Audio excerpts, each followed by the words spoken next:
Do you think you're conscious at this very moment? You probably answered yes without hesitation. After all, you're here, reading these words, processing ideas, maybe even reflecting on your own inner experience. It seems obvious that you possess consciousness.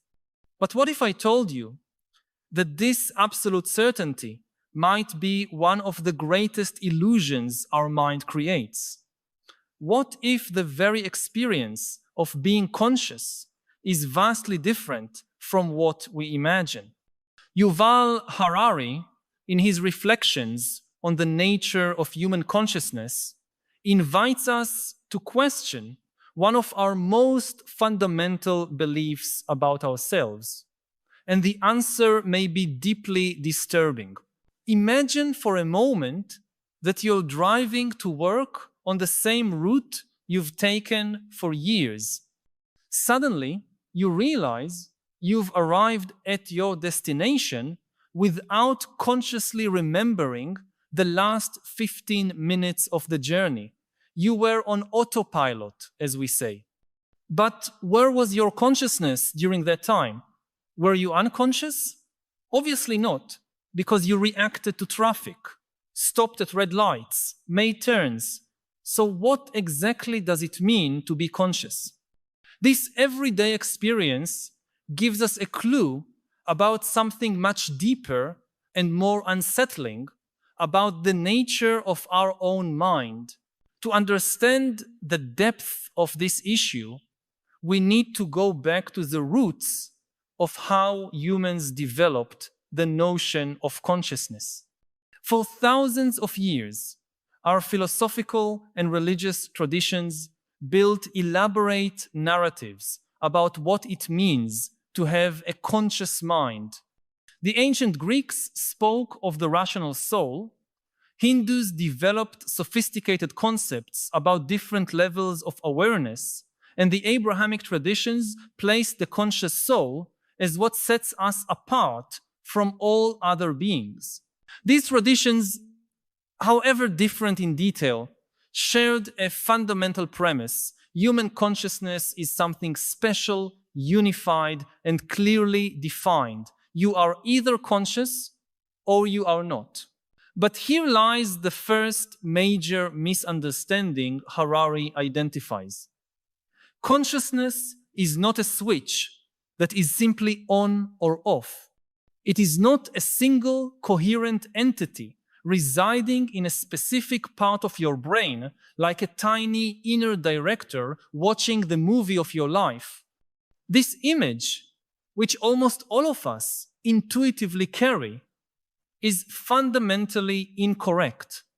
Modern neuroscience shows us that what we call consciousness is actually an extremely fragmented, distributed, and discontinuous process. Think about your experience right now. You likely feel there is a central self observing your thoughts, processing the information from this text, making decisions about whether to continue reading or stop. But neuroscientists have discovered something fascinating. There is no specific location in the brain where this experience of being you happens. There is no command center where an internal observer watches your experience. Instead, different regions of the brain process different aspects of visual, auditory, emotional, and memory experience in parallel and often in an uncoordinated manner. The sense of having a unified consciousness is literally an illusion created by the brain itself. This discovery has profound implications that go far beyond neuroscience. If consciousness isn't what we think it is, then who or what is really in control of our decisions? Harari points to studies showing that many of our choices are made by unconscious systems in the brain before our conscious mind becomes aware of them.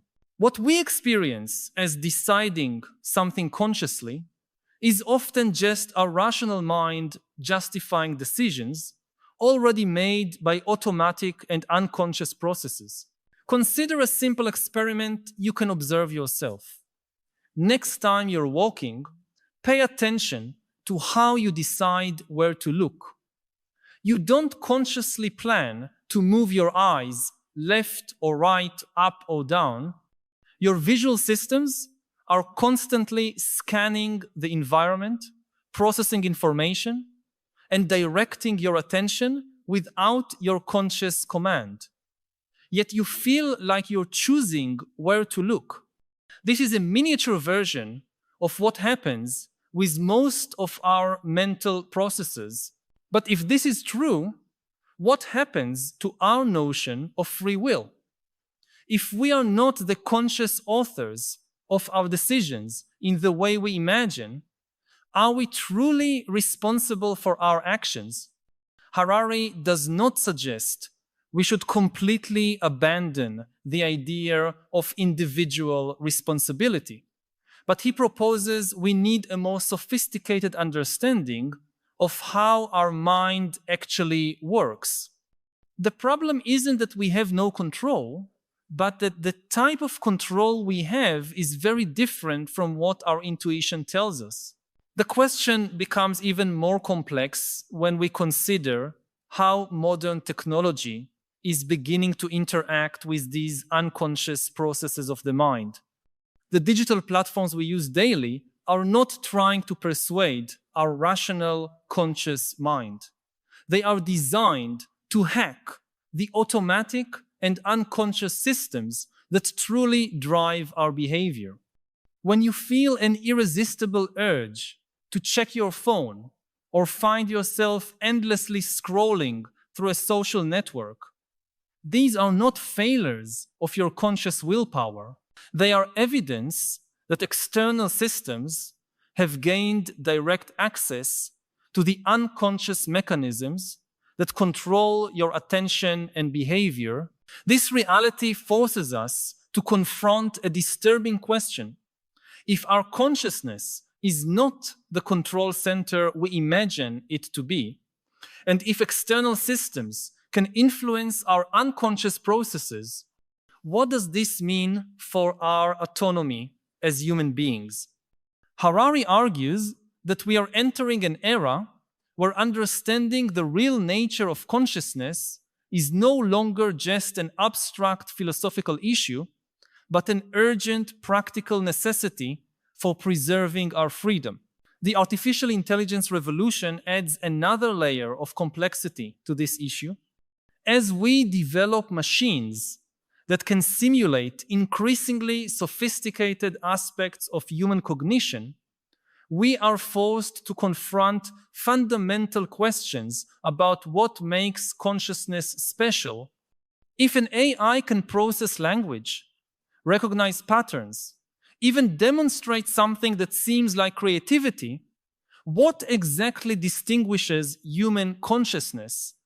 The answer might be far less comforting than we expected. One possibility Harari explores is that consciousness, as we experience it, may be more like a narrative our mind creates about itself than a fundamental reality. Just as we create stories to make sense of external events in our lives, it may be that we create the story of unified consciousness to make sense of the fragmented and chaotic internal processes of our brain. This narrative is useful. It allows us to function as social beings, make decisions, form relationships, but it may not reflect the underlying reality of how our mind truly operates. If this is true, then what we experience as our personal identity, our sense of being a continuous self, over time may be more flexible and constructed than we imagine. This realization opens both liberating and frightening possibilities. On one hand, it suggests we have more capacity to transform our mental experience than we thought. On the other, It raises deep questions about what it means to be human in a world where our traditional understanding of consciousness is constantly being challenged. Meditation and other contemplative practices, which have existed for thousands of years, have long pointed to this illusory nature of unified consciousness. Experienced practitioners often report moments where the sense of a solid, separate self temporarily dissolves, revealing a much more fluid and interconnected mental reality. What's new is that modern science is arriving at similar conclusions through completely different methods. This convergence between ancient contemplative wisdom and contemporary neuroscientific research suggests that we may be approaching a more accurate understanding of the real nature of the human mind. But this understanding comes with enormous practical challenges. If our experience of consciousness is largely a mental construction, how should we structure our societies, our legal systems, our education? How do we maintain notions of moral and individual responsibility in a world where we understand that the individual is far more fragmented and influenceable than we previously thought? Harari suggests that we need to develop new models of how humans operate, models that are simultaneously more realistic about our psychological nature and more compassionate about our limitations. One particularly important implication concerns education and personal development. If much of what happens in our minds occurs below the threshold of consciousness, then traditional strategies for behavioral change that rely solely on conscious willpower are doomed to fail. Instead, we need to learn how to work with the unconscious systems of the mind, developing habits and environments that automatically support the behaviors we desire, rather than constantly fighting against our automatic impulses. This also has implications for how we think about mental health and well-being. Many forms of psychological suffering may be related to the conflict between our actual experience of a fragmented mind and our cultural expectation of having a unified and controlled consciousness. When we judge ourselves for not perfectly controlling our thoughts and emotions, we may be judging ourselves for not achieving something that is fundamentally impossible. A more realistic understanding of how the mind works could lead to more effective and compassionate approaches to psychological well-being. The question of consciousness also intersects with contemporary political and social challenges. In an era of extreme polarization and misinformation, understanding how our mind actually processes information becomes crucial.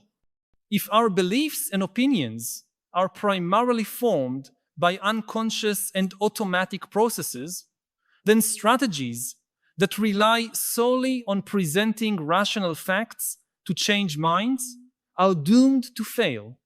We need to develop more sophisticated approaches to communication and persuasion that acknowledge how human beings actually function, not how we wish they did.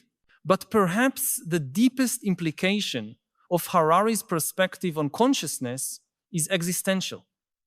If our experience of being a conscious and unified self is largely an illusion that does not make our life less meaningful, on the contrary, it may free us from unrealistic expectations about what it means to be human.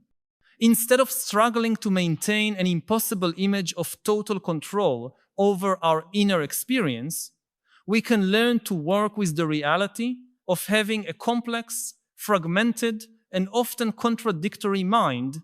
This understanding can also make us more humble and compassionate with ourselves and with others.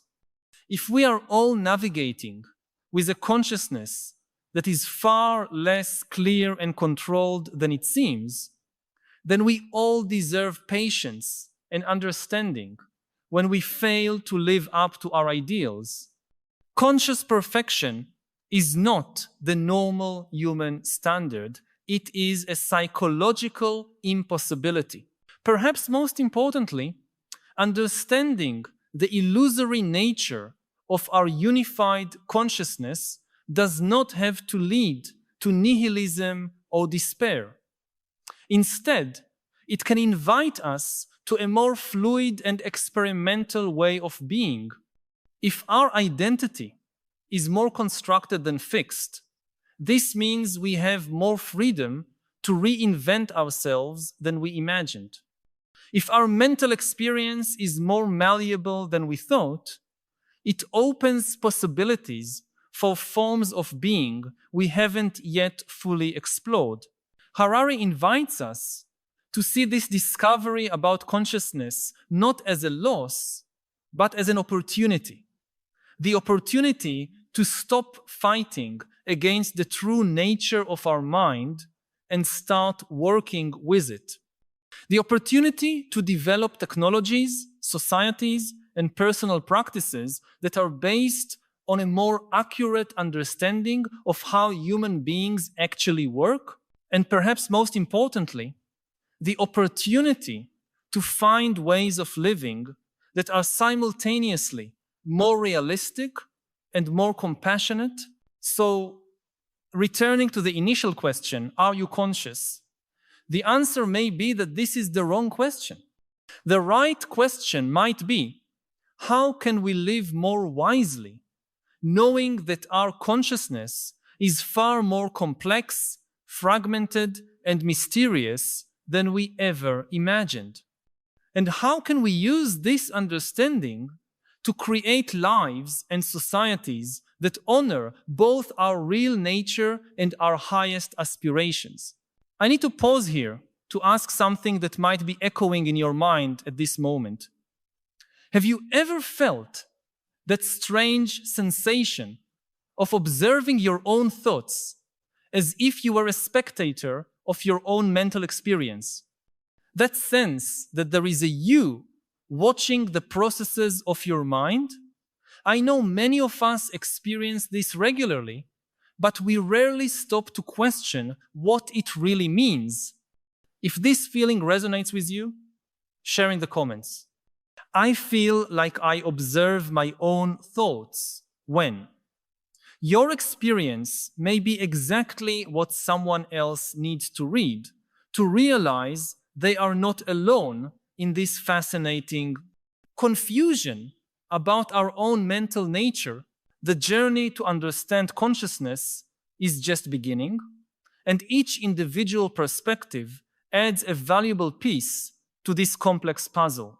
If these reflections on the illusory nature of our unified consciousness have sparked your curiosity about other aspects of the human condition we may have misunderstood, you'll find a community of equally fascinated people here. Subscribe to the channel so we can keep exploring the deepest mysteries of our existence together, always with the goal of living more wisely and compassionately in a world that constantly invites us to rethink what it means to be human. We are not just studying consciousness, we are discovering who we truly are beneath the illusions our own mind creates about itself.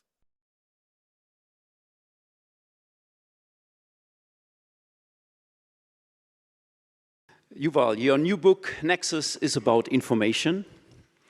We normally think that information is something that informs us so we can make better decisions. But you stress in your book that information is above all used to create stories. And we humans are storytelling animals. So stories represent what you call intersubjective realities. Stories can be very powerful, they can make us hate and kill for no good reason. How is this possible in the age of reason and science? So, reason and science give us mastery over the world, but not over ourselves.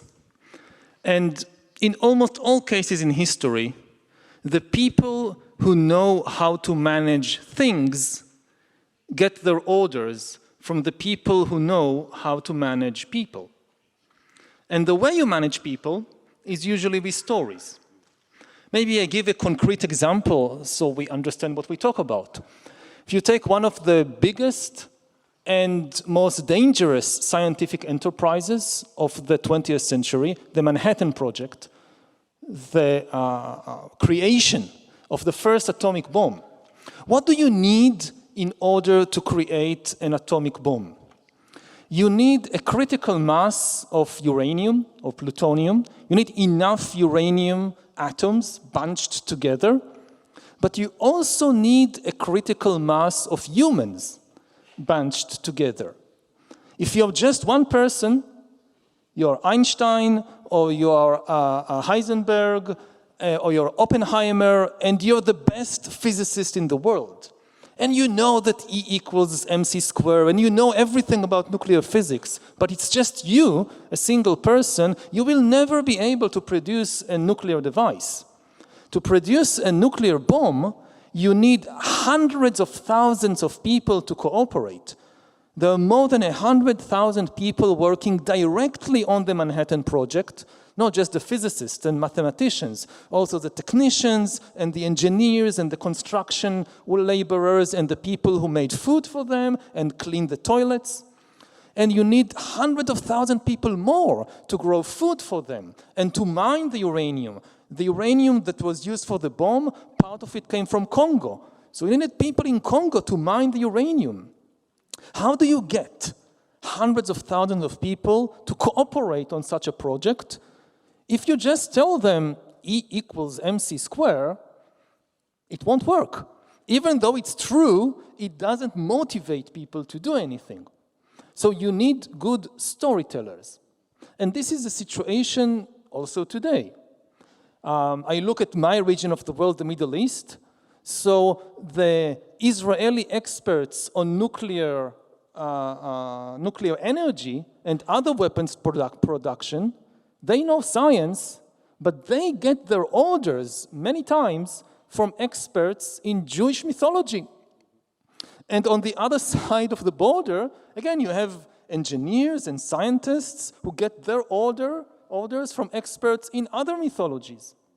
So even in the age of reason and science, at least so far, ultimate power is in the hands of the myth makers and the storytellers.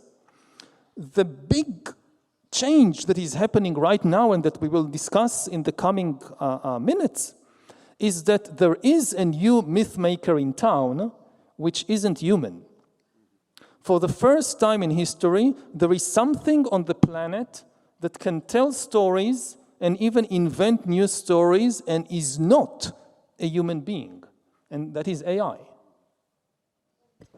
Yeah, thank you. Yes, we come to that. Let me stay with the stories in general, because we have a media specialist, a media scholar, Kaori.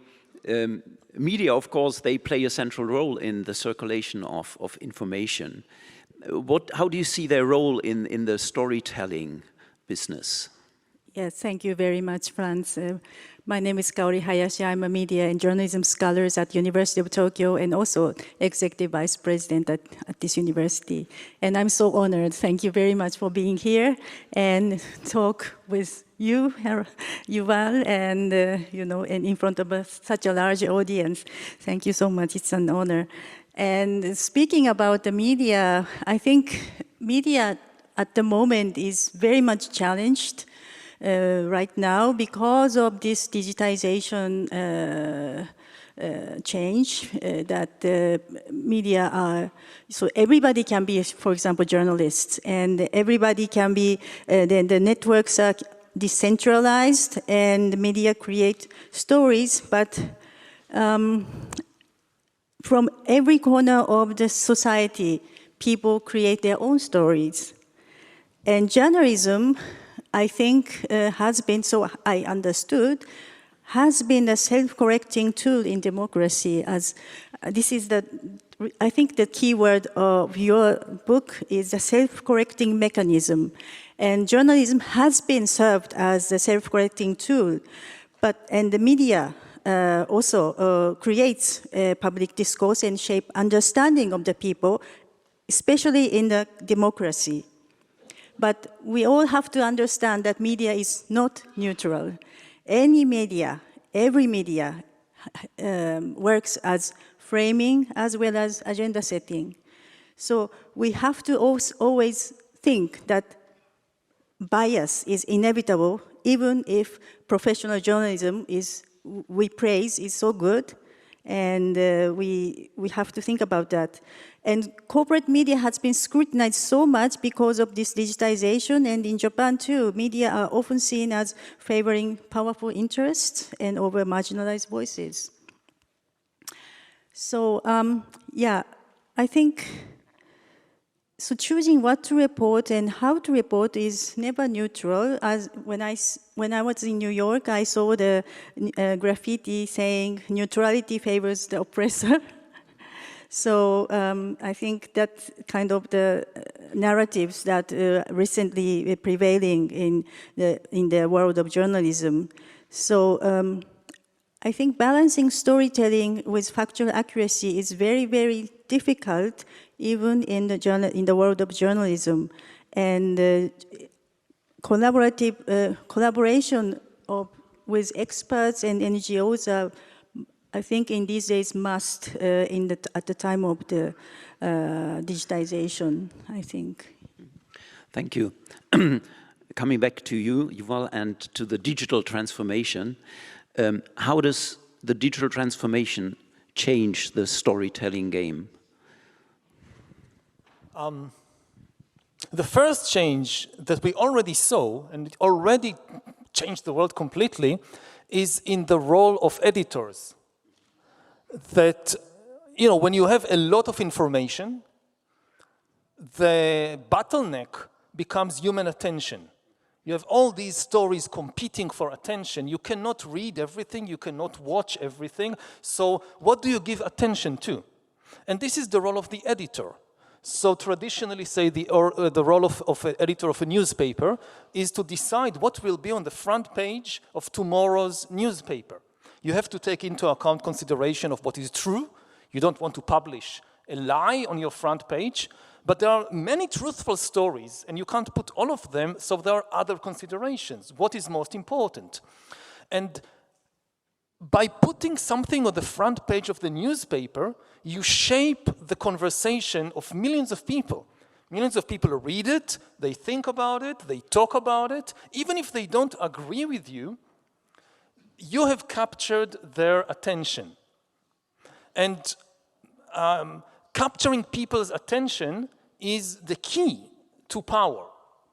We saw it, for instance, in the debate between Trump and Harris, that the only thing that most people remember from that debate is what Trump said about the cats and dogs. And this is power.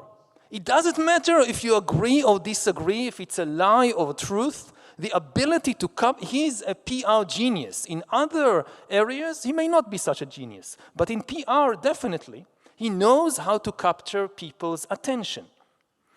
And you look at the power of editors that decide what will be on the front page. In the 20th century, for instance, Lenin, before he was Soviet dictator, his one job that he had was editor of a newspaper, Iskra.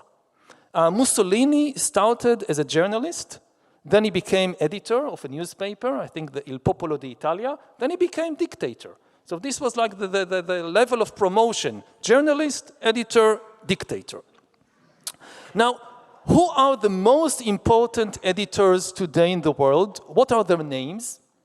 They don't have names, like Mussolini or Lenin, because they are not human beings. The editors of the most important media, social media, Who edits Twitter? Who edits the Facebook newsfeed? Who edits TikTok? Not human beings. Algorithms, AIs, already took over this very powerful position of deciding what will capture the attention of millions of people. And this is one of the reasons for the crisis of democracies, that democracy should be a conversation between human beings, but it's now being taken over by algorithms. And this is very, very primitive AIs. The next step, which we are already seeing the beginning of this, is for the AIs not just to edit the stories written by human beings, but to create the stories by themselves. And we have no idea what the result will be. We have thousands of years of experience with human storytelling. What happens to society when you unleash millions upon millions of super intelligent AIs capable of creating new stories? And new stories is not just, scripts for TV shows or fiction books. New stories is new religions created by AIs. It's new financial devices. The most successful story ever told is the story of money. Money is also a story, and it's the only story everybody believes. The most successful story ever created. What happens when our future financial stories will come from a non-human intelligence? Yeah, Arisa.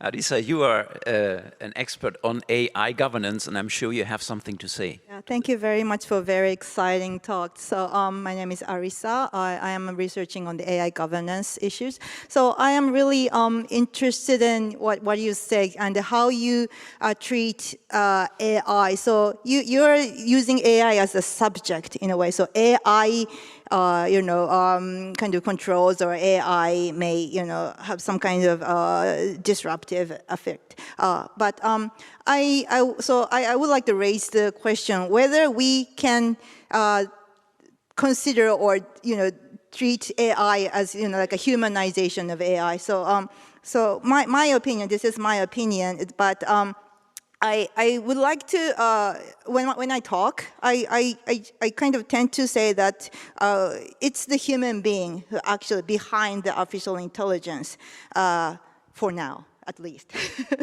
And so I agree that these algorithms are actually kind of change, well, maybe affecting our world, or maybe, the election, and or our cognitive way of thinking. The social network, social medias are actually kind of affecting our way of thinking, or maybe our life, or maybe what to learn, who to speak with. However, I think, well, as a researcher of the AI governance, I think to some extent, for example, like the giant company can take some roles as a governance. For example, that is actually lead to some kind of discussion, like the Meta stated that they will stop like a fact checking. But there, but still, you can, if those kind of fact checking, or those kind of governance mechanisms works in better way, then we can believe that the society can be, not so much disastrous or chaotic issue, because to some extent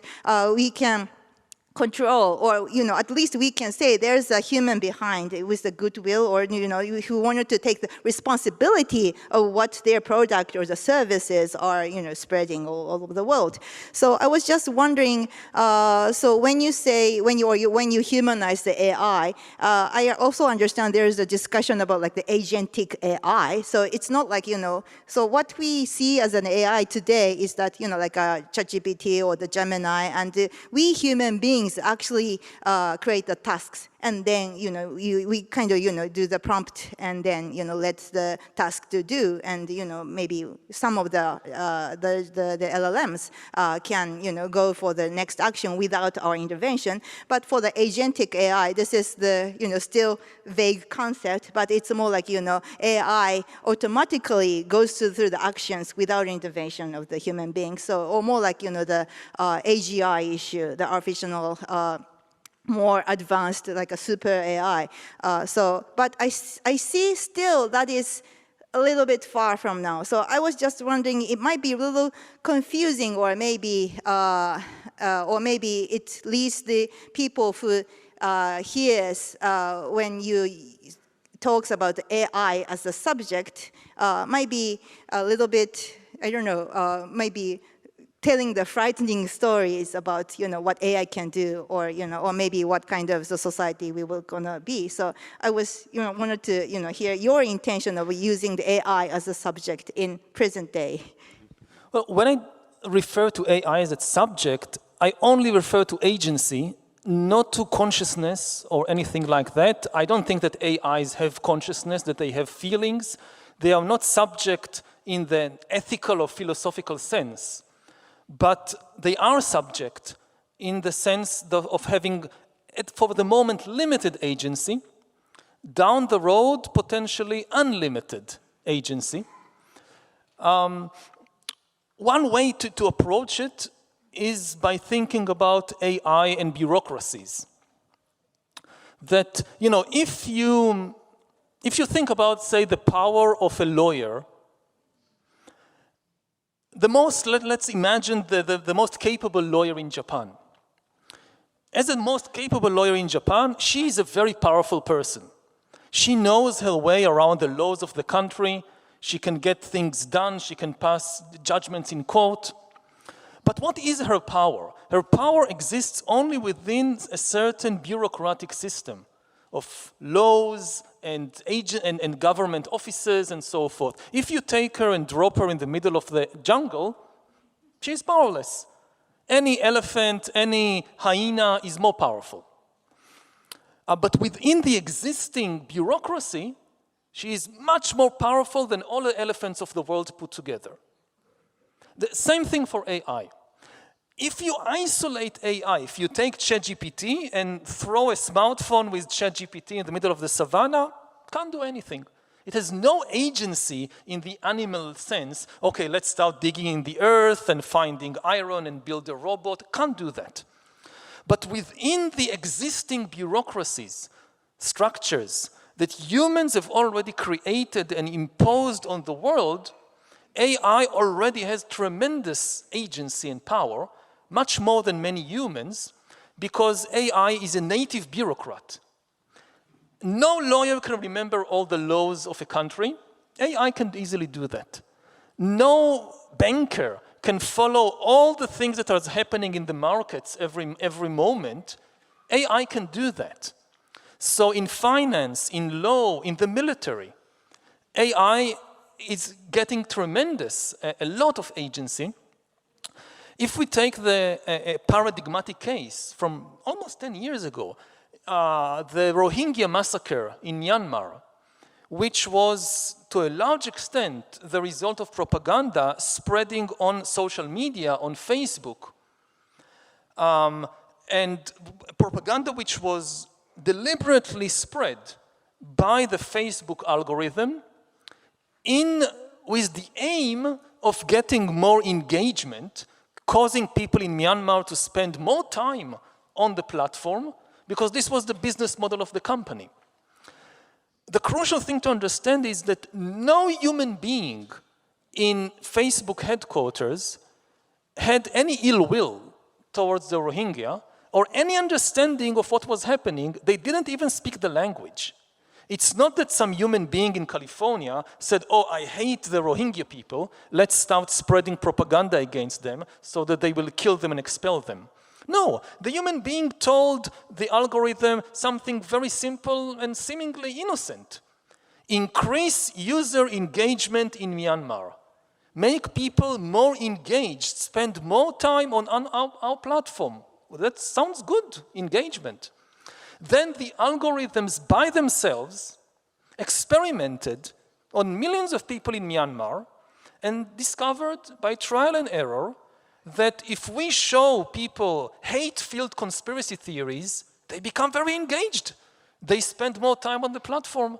If we show them a Buddhist sermon on compassion, they go to do something else.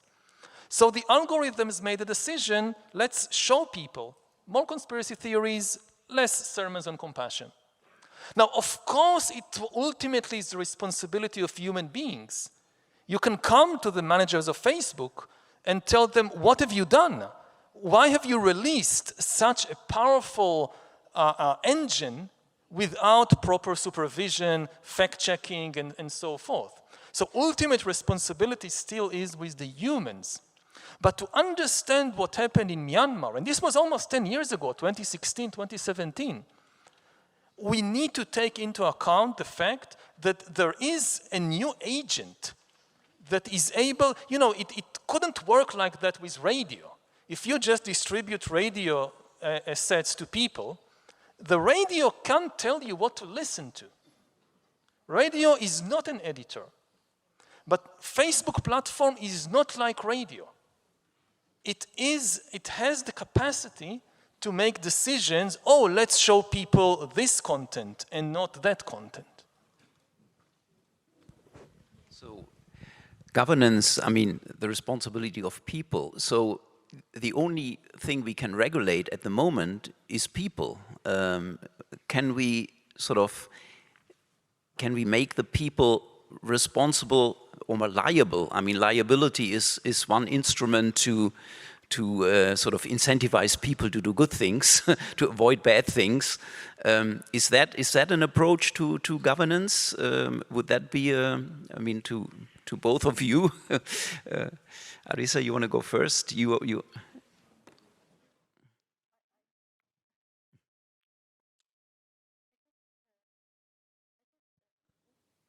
I just wanted to ask about the state of the dominance of algorithm. Does that come from, I read your book and you mentioned about the so to say, the autocracy of algorithms. But does that come from the kind of the prevailing capitalism of the, my keyword in this, my takeaway from your books is the self-correcting mechanism. And democracy has its own, has had, or is having a self-correcting mechanism. But I just wonder whether capitalism has a self-correcting mechanism, whether they say, okay, we have, well, sometimes people used to believe that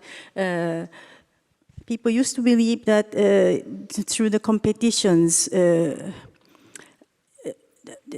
how do you say, the market will solve the invisible hand. Yes, the invisible hands and so on. But in the latter half of the 20th century, it seems it doesn't work. But on the other hand, people try to correct this type of capitalism. The government tries to correct these capitalistic principles.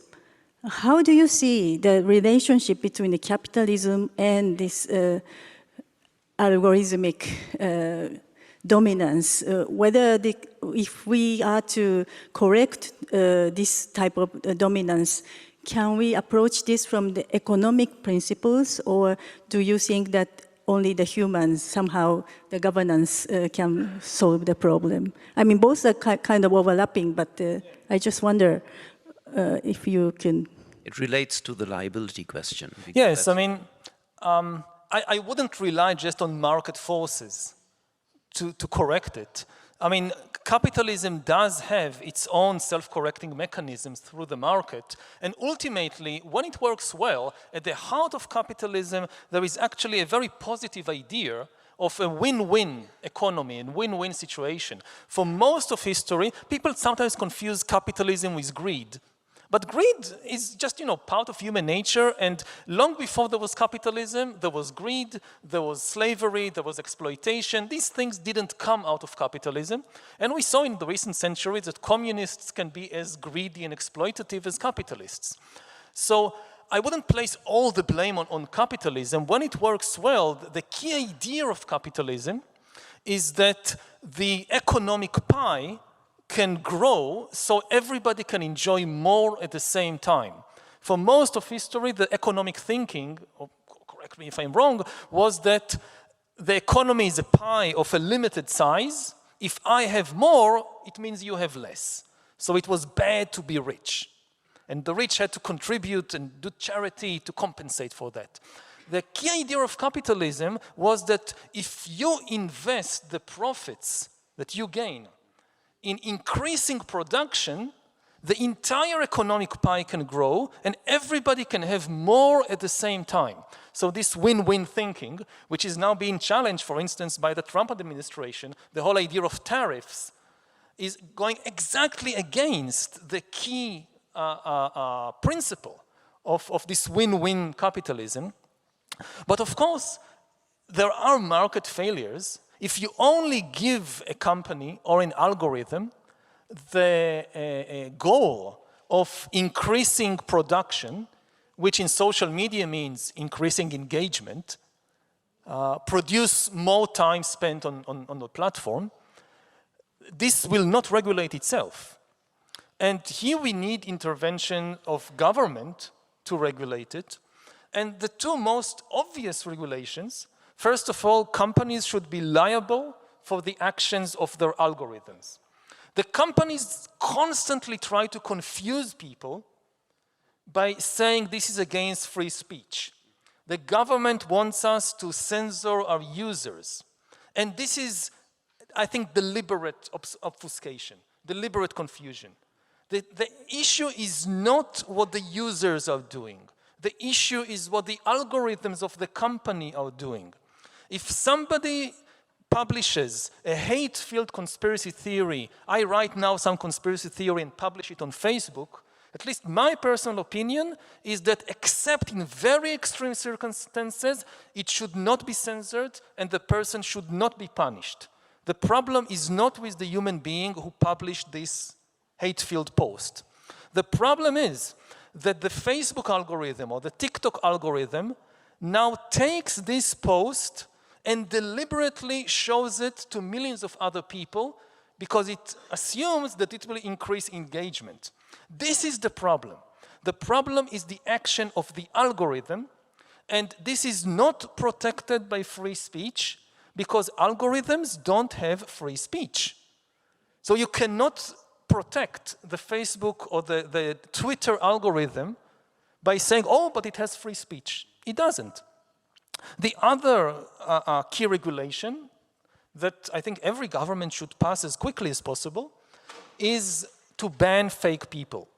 The same way that ages ago they banned fake money. If you counterfeit money, you go to jail. You should have as much protection for humans as for money. So you can't counterfeit humans. What does it mean to counterfeit humans? It means for an AI or a bot to pretend to be a human being. Previously, there was no way to do that. Now the technology is there. And if we want to keep democracies, a conversation between human beings and not being taken over by bots, so again, very simple and clear law that it is forbidden for AIs to pretend to be human beings. And if companies allow it or do it, they should be punished. AIs are welcome to talk with us in various situations, provided they disclose that they are AIs. Thank you. I think because we're talking today also about education and science, let's move on maybe to the question of education. How do you think that the education should sort of challenge the digital transformation or the problems you just mentioned of AI? Is there something in the system, education system, that needs to change in order to be better prepared for these challenges?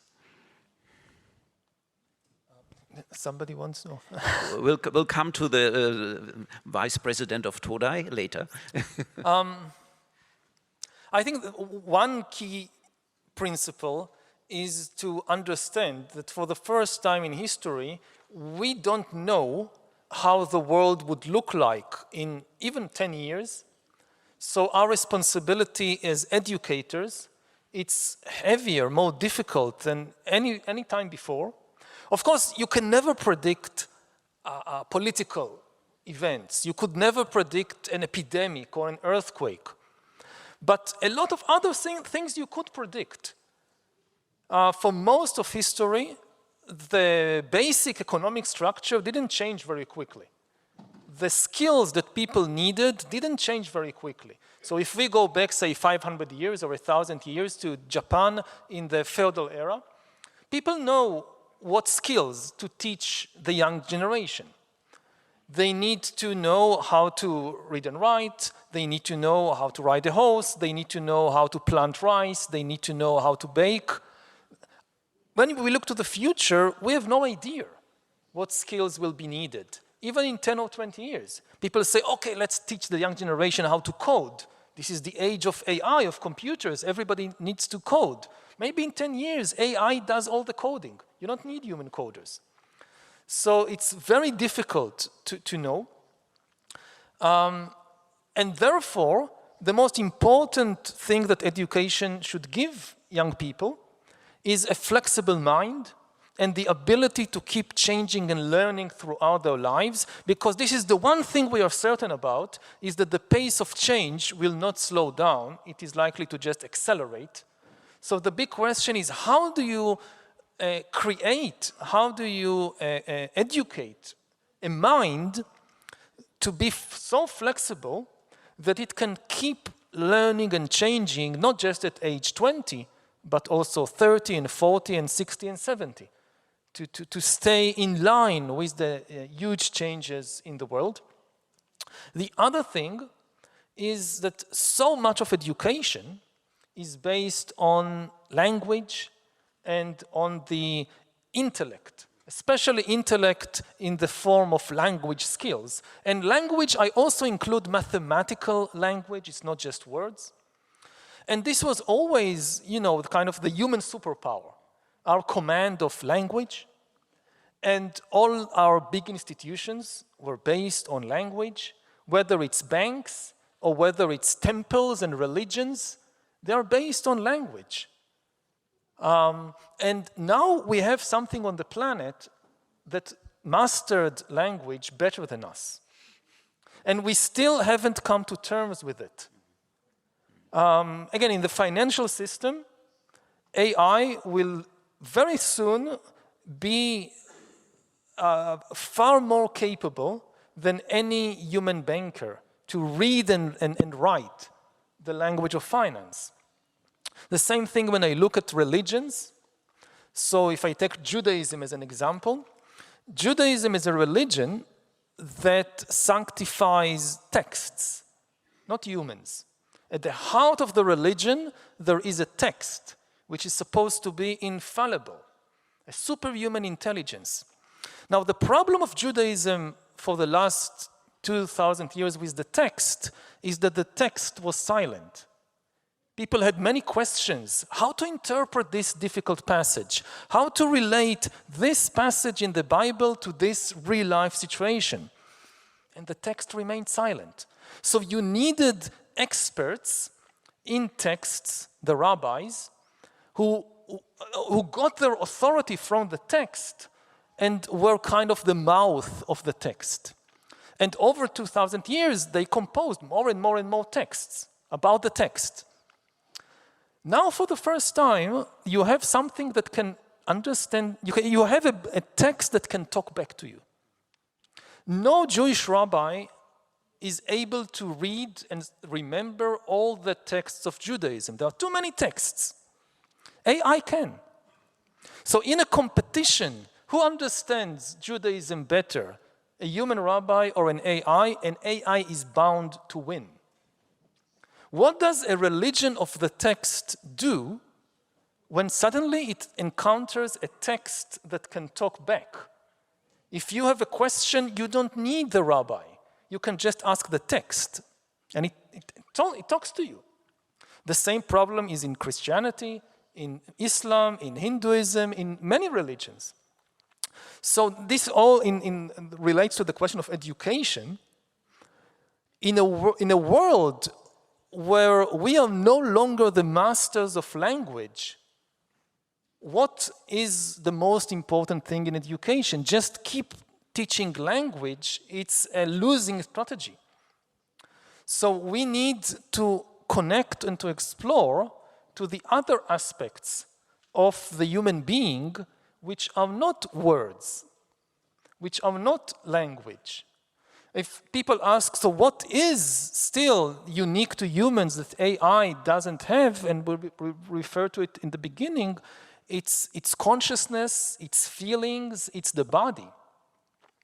So, and I think as in the age of AI, an education that leaves out the body and that leaves out feelings and consciousness is a very problem. This could have been good enough, at least economically, say in the 20th century or the 19th century. But in the 21st century, we have to connect in education, in university, much more to the level of feeling and body, because this is still what we have and what the AIs don't. That's very interesting. Arisa, you want to respond directly? I also want to hear what Kaori thinks. I just wanted to, go first before like the vice president, actually goes for the, what's the Todai, the University of Tokyo is actually working on. I don't know. So I just, I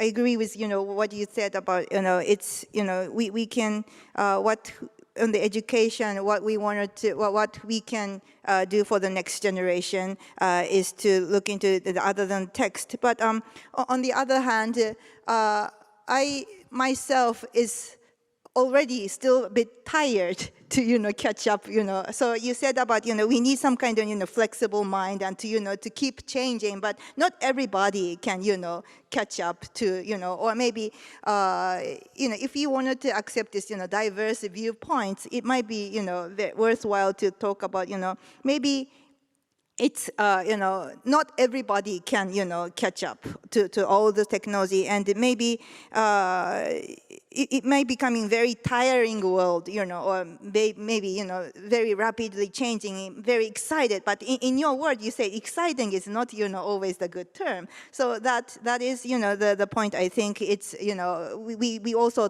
think about when we, educate, student or the other, maybe, or, reskilling people. We need to think about or each of the person's, speed or the paces, their mind. And so maybe it's becoming more important to talk, or to think about, one person's ability or, the skills much more than, we used to have, we educate, one teachers and the 60, 100 or the 1,000 students at the point. So that, that's the thing I thought from your talk. And the other point is that I think the role of the education is to let the student or the people to kind of to nurture or to let make them the curiosity towards the world or maybe the society, and also it's to tell them it's good to continue thinking in a way, because in the world today, if you ask question to the ChatGPT or the LLM, some kind of answer will come back, even though it's a good answer or a bad answer or the false information, some to some extent something comes back. So maybe it might have a risk that people stop thinking about that kind of issues. But I think the world today's are most of the issues are unsolved, and we need to continue talking about this societal issue, political issue, environmental issues, or maybe in the universe related issue. So even though we can get answer very easily, but maybe it might be good to not even though we can use this the ChatGPT or the Gemini, but also we need to teach, or we need ourselves to think about that. We need to continue thinking about whether this question is correct, or maybe in a good sense, or maybe this might lead to critical thinking as well. But I think this might becoming very difficult, because ChatGPT gives us answer very easily. So so we need to tell the student or the people who are actually using, so don't stop thinking when you get the answer from the text. And then, that kind of, way of critical thinking might be very important when do this kind of education with the ChatGPT or the LLMs. Yeah, convenience is always an enemy of progress. Maybe. But Kaori, is Todai thinking about these things, especially the idea now to put more emphasis on the mind in the field of education, the mind and the body? Thank you so much for the difficult question.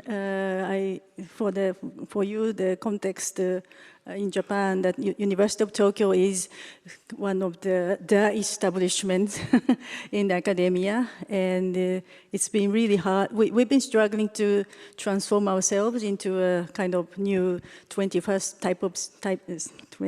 century type of educational institute, but because of our long history of 150 years, there are parts which are very difficult to change. And by the way, I'm very much impressed with your passage that study of history is not study of the past, but study of change, which really impressed me quite much.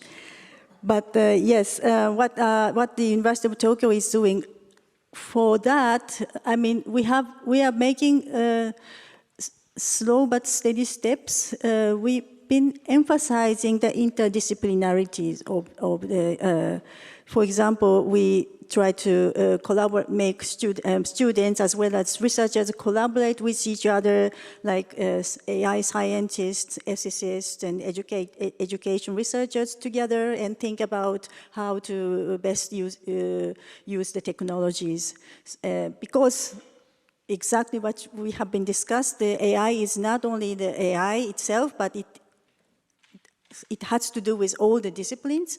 So the interdisciplinarity is a must in our curriculum.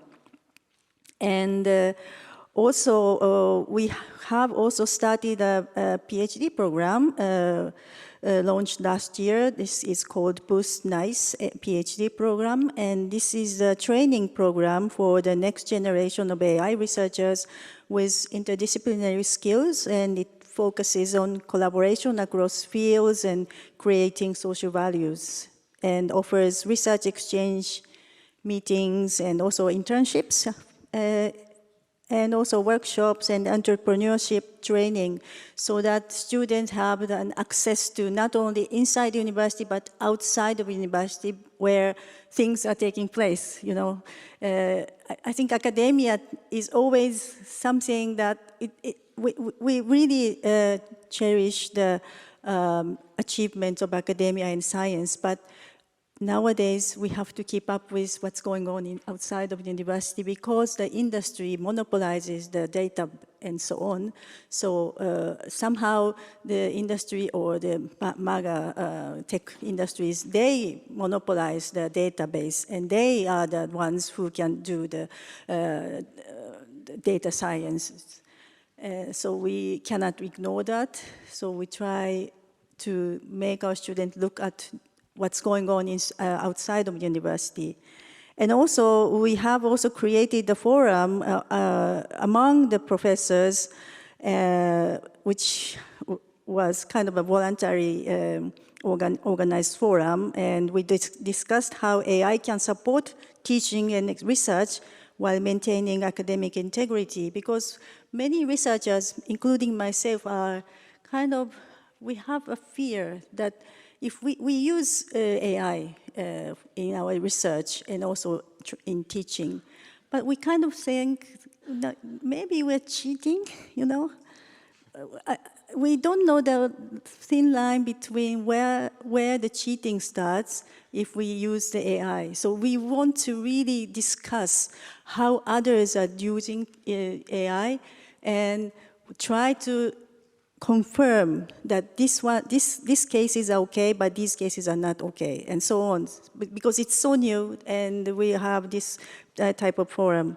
And also, as a personal initiative, I founded a research project called BAI Global Forum, which you are also the member of it, and which focuses on the AI's relationship with gender, minorities, and social impact.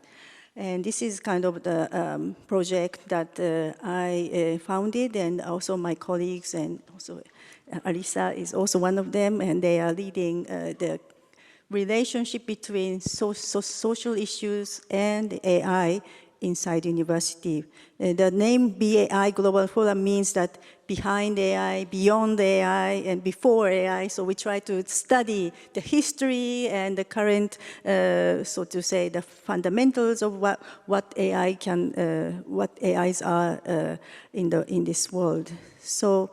Yeah, so I think we try to be flexible in these ways. We try to set up forums and try to set the study group and also bring students together to make the interdisciplinary studies and so on. But it's on the way. So, and I think more or less in the world, universities are struggling, I think, because we have better teachers called AI in a way, and we don't know how we can keep our authorities. Yeah, I mean, this idea of using AI to make education better, if we come back to this question that people are so different in catching up with all what's happening, can you imagine that, I mean, at the moment education, university education is mass education. But maybe with the AI, it could be more personalized to people, to fit, sort of. But then there is the danger, I mean, through this personalization that you basically put people in categories, I don't know. But have you thought about this way of personalizing education through AI? Yeah, one of the huge positive potentials of AI is the ability to create much more personalized services in all kinds of fields. In medicine, in education. So in education, yes, instead of having like 40 kids in a class with very different abilities, interests, types of mind, and one teacher that somehow has to kind of strike a balance between these 40 kids. And of course, the teacher cannot know each girl and each boy independently and where they come from. And so instead of that, you can have an AI tutor who works with just every kid by themselves, that knows their history, that is interdisciplinary, because the same AI tutor can teach history and chemistry and physics, and you don't need to kind of separate it.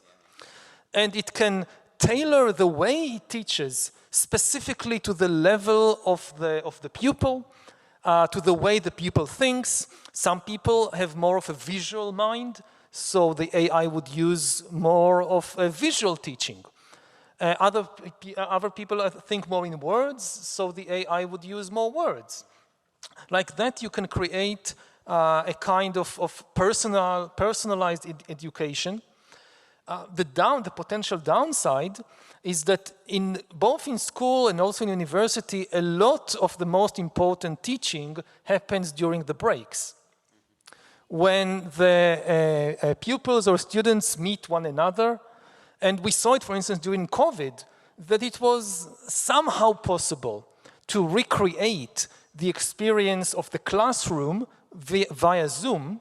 The greatest loss was the breaks, that the students could not go out of the classroom and sit together and have lunch together and discuss what happened in the class or discuss what happens in the world. And this is something that AI, I was almost about to say, cannot replicate, but actually this is a big danger. AI can also replicate that, and this is very dangerous, because AI can replicate intimacy. Actually, AI, the same way that it masters language, and the same way that it previously mastered attention, the next frontier is intimacy. And intimacy is much more powerful than attention. If you want to change somebody's views on politics, to sell a product, anything, intimacy is the most powerful tool to do that. a good friend can change your views in a way that no number of articles in a newspaper or a book can do. And until today, nothing could fake intimacy, and it was impossible in particular to mass produce intimacy. So you could mass produce attention. Like on radio, let's say in a totalitarian regime, you could tell all the citizens of a country to open the radio set when the great leader is speaking, to listen to the speech by the great leader, so you mass produce attention. But there was no way to mass produce intimacy. AI can do that. Now, what happens if a new generation grows up and develops intimate relations with AIs instead of with other human beings? This, again, we don't know. It could have some maybe benefits, but the potential danger is enormous. That people will become attached to fake people, and we lose, and in the process, we lose the ability to create intimacy with real human beings, because real human beings are much more problematic than AIs. Like if an AI that wants to become your intimate friend, its greatest advantage is that it has no feelings of its own. So it's never upset, it's never angry, it's never tired. It can focus on you 100% and understand exactly how you feel, and in that way create a fake sense of intimacy. You try to establish a relationship with a human being, the feelings come in between. But the thing is that real intimacy is not just wanting somebody else to care about me. Real intimacy is I also care about the feelings of somebody else, and AI has no feelings. So a society in which humans develop more and more intimate relationships with AIs is ultimately a society without intimacy. But maybe this can be controlled, or?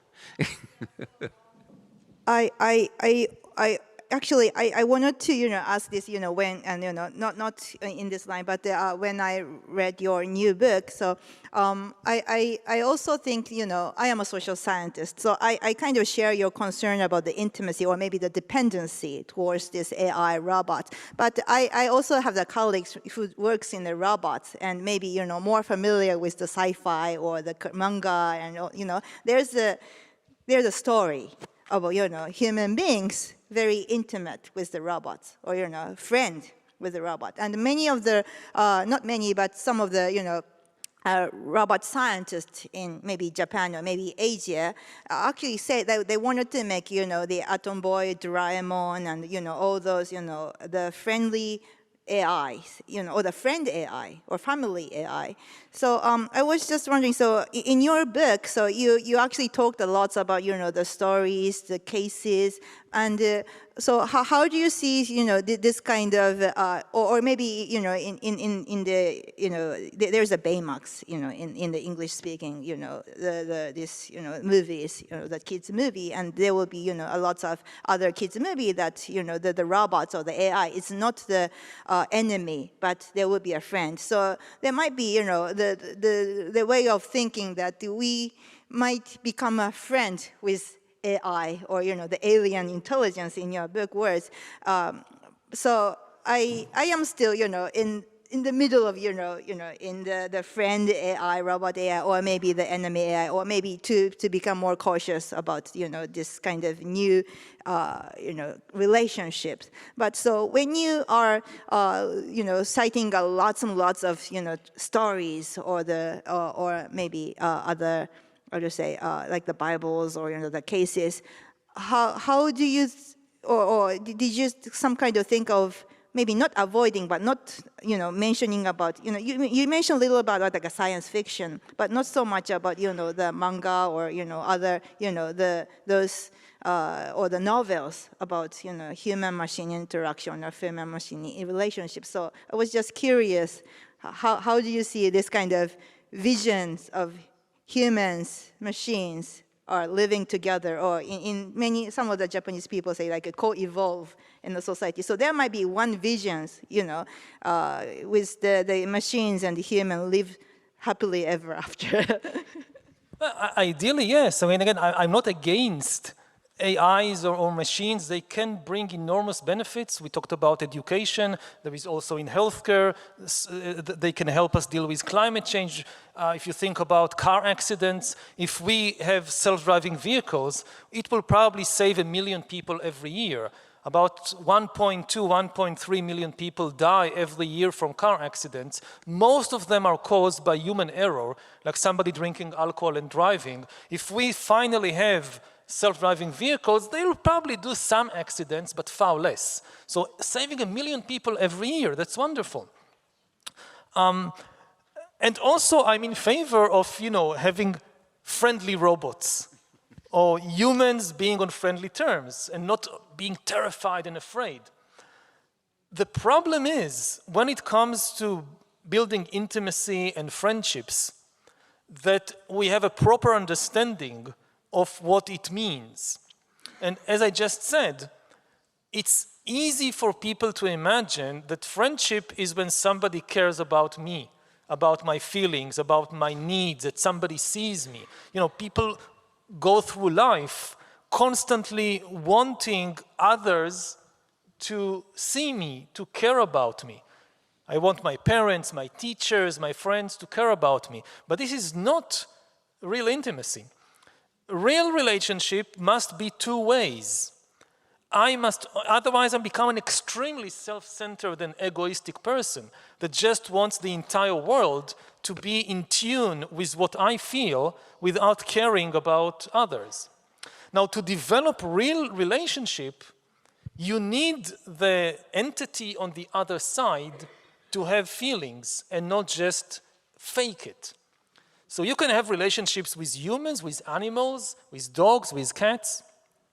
With regard to AI, the big question, which is an open question, we don't know the answer, is whether AI will be able to develop feelings of its own. We know for a fact that it can imitate feelings. It can make us think that it has feelings. This absolutely. But does it actually feel anything? That's the big question.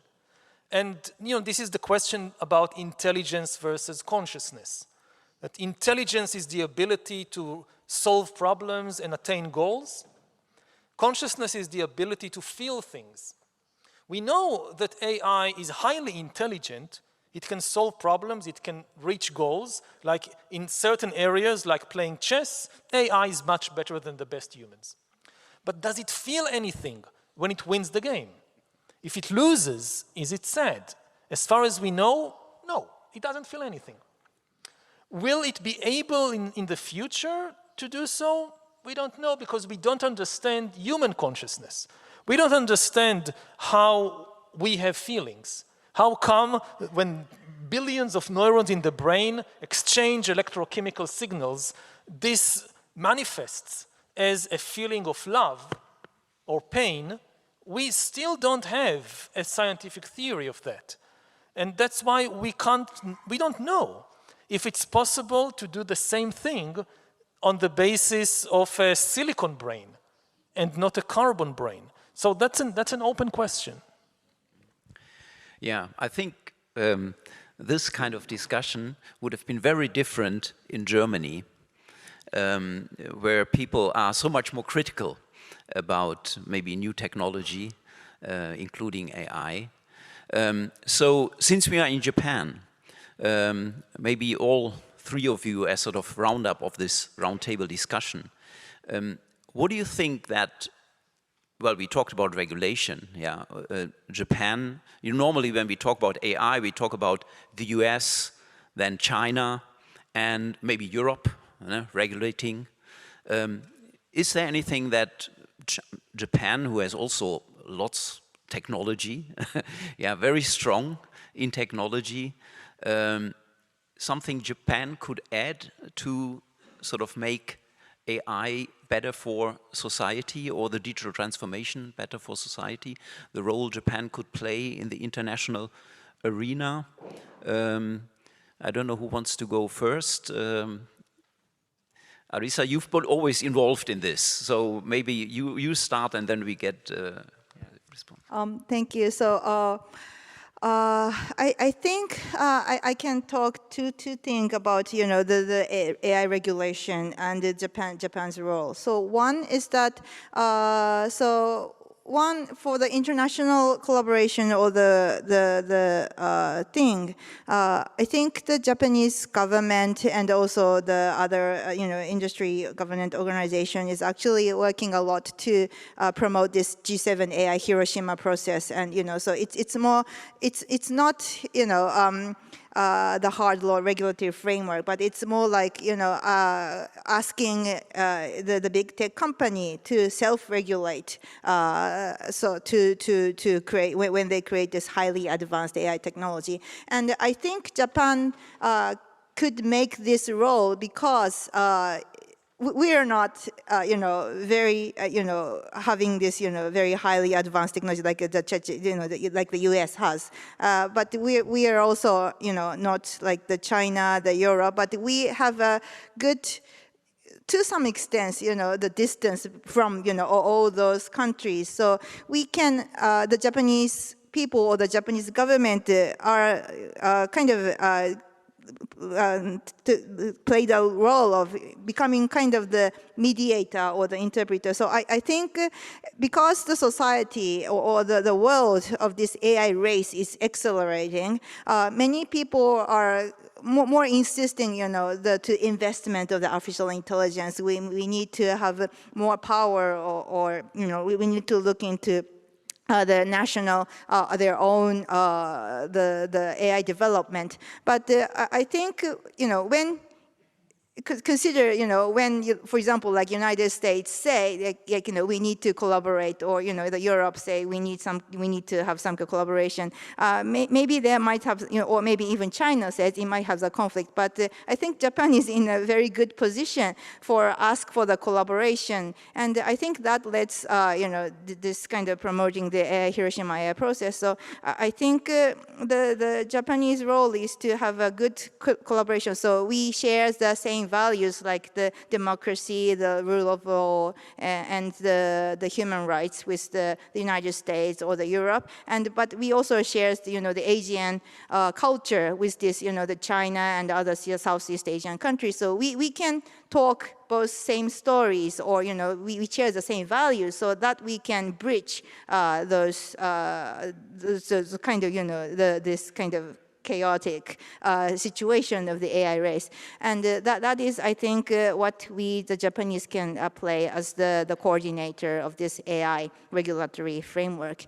And the other point is that for the innovation, as I think that the innovation and the regulation can be the two wheels. So we are not only talking about the regulation, but we are also talking about the innovation and the promotion or the governance of the AI. Otherwise, if we only see the regulation as stopping the development of the technology, no one would follow us. So we also has to think about what kind of technology or what kind of society we would like to live, and then we can talk about what kind of things should be regulated, or what kind of things should be innovated. So those are the two wheels. And for the innovation part, I think the strength of the Japanese is the physical world, like robotics. So currently, AI is more like, mentioned about like algorithms. So it's more like, the cyber world.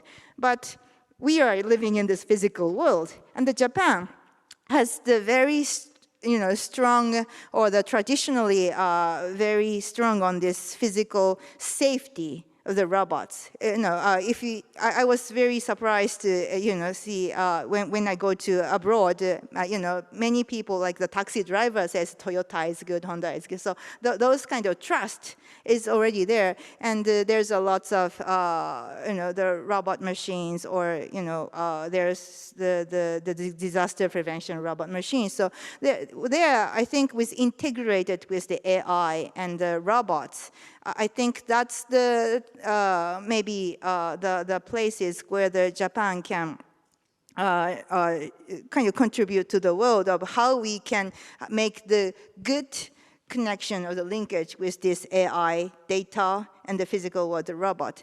And the other thing that Japan can contribute to the world is that how we can use this this data of like the from the creators. You know, there's a lots of manga or the animation, and we also need to think about this property rights. But there's also plenty of rich data of this good content, and the Cool Japan strategy also have the strengths on that. So I think we also have this Japanese government have free the way of empowering the creator to use those data sets for the learning, but also we also think about how to protect the creators. They are we can't make another imagination or the curiosity if we are just using the data set. So that thing I think we can contribute from the Japanese part. Yuval, you want to respond? There was a lot Japan can offer. Yeah, I'm not an expert on Japanese industry or society, and of course the basic things are common to all the countries in the world. I mean, what is part of the AI revolution is its global nature, that no country can just isolate itself from the implications of AI. And therefore, there are strong incentives for all countries to cooperate on making sure that AI doesn't get out of human control. What could perhaps be a more unique contribution of Japan goes back to the culture and traditions of Japan, that if I think about what are the big philosophical questions raised by the AI revolution, they revolve around the interplay between non-human intelligence and human consciousness. We've been exploring a little bit of this tension in some of the discussion, but on the one hand we have non-human intelligence, and we are already living in a world which is populated by millions upon millions of non-human agents that are intelligent agents making decisions in influencing our lives. And what is the relation between that and human consciousness, which is still the biggest riddle in the universe, that we still don't understand what consciousness is. And I think that within the traditions of Japan, on the one hand, the Shintoist tradition, which has a lot to say about non-human intelligences, in contrast, say, to Western religions that tend to focus on a single big God.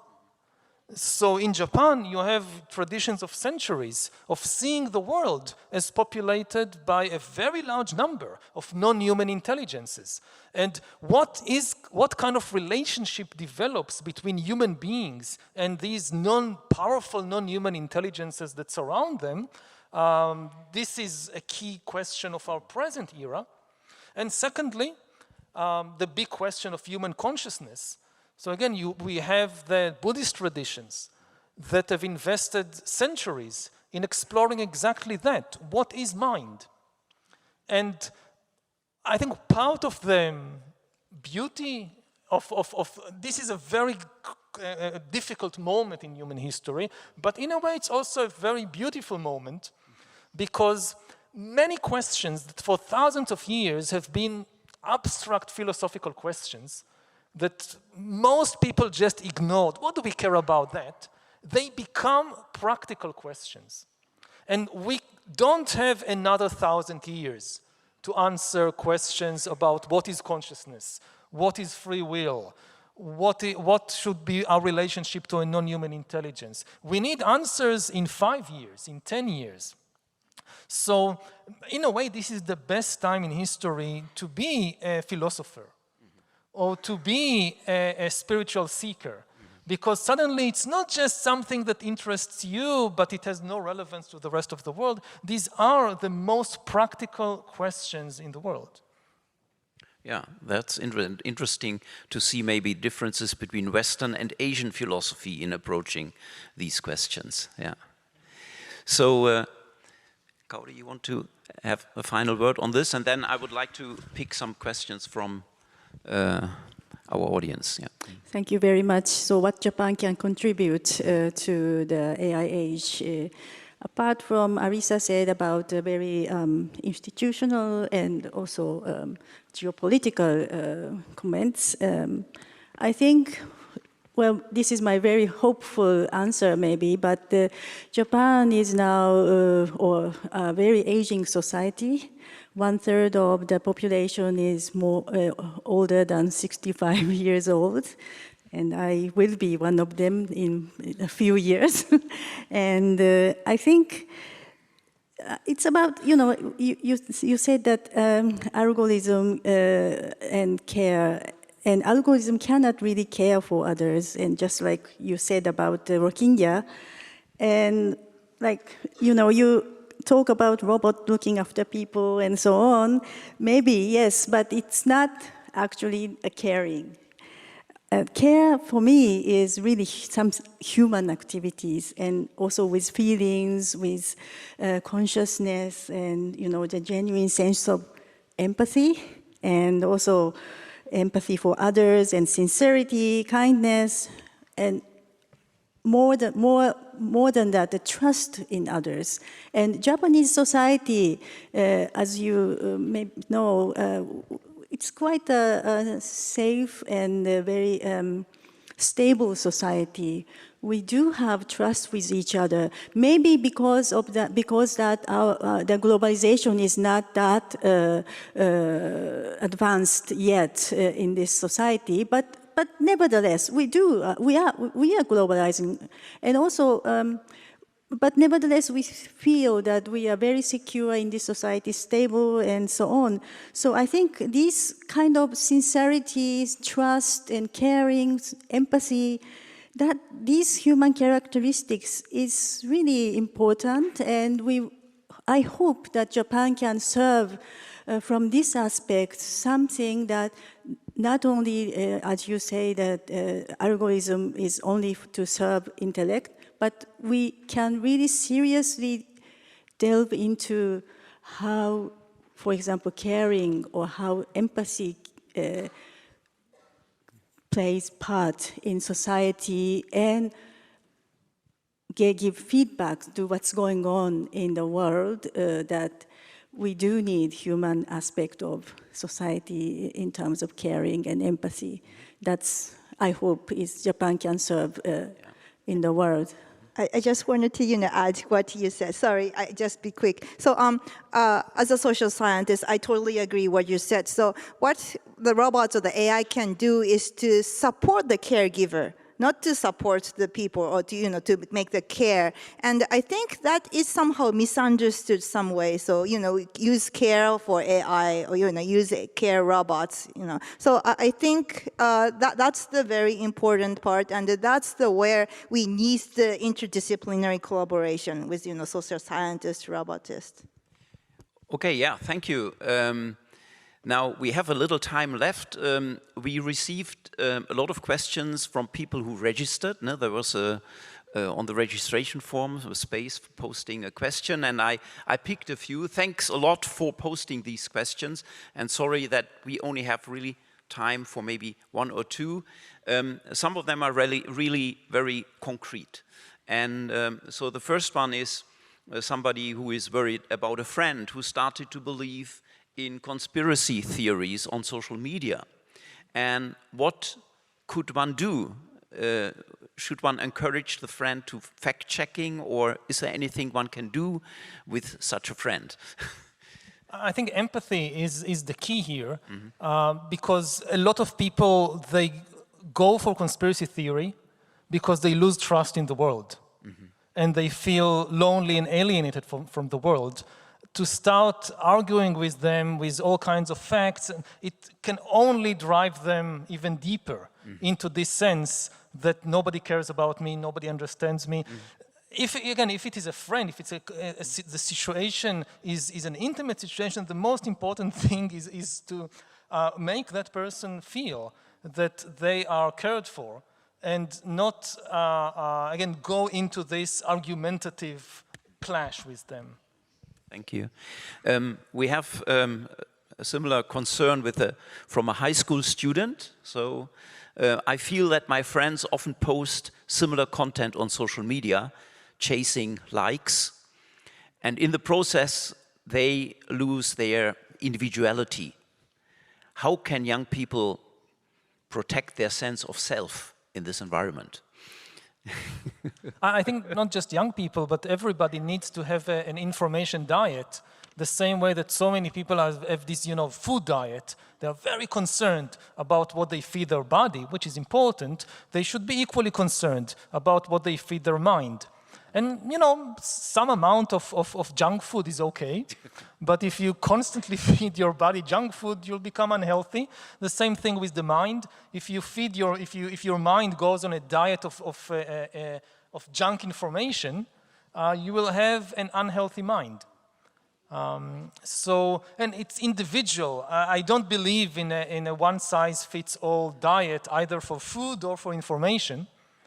But the main thing is to be mindful about the information, to understand that information is the food of the mind. If you feed your mind a diet of, say, greed and hate, what kind of mind you will have?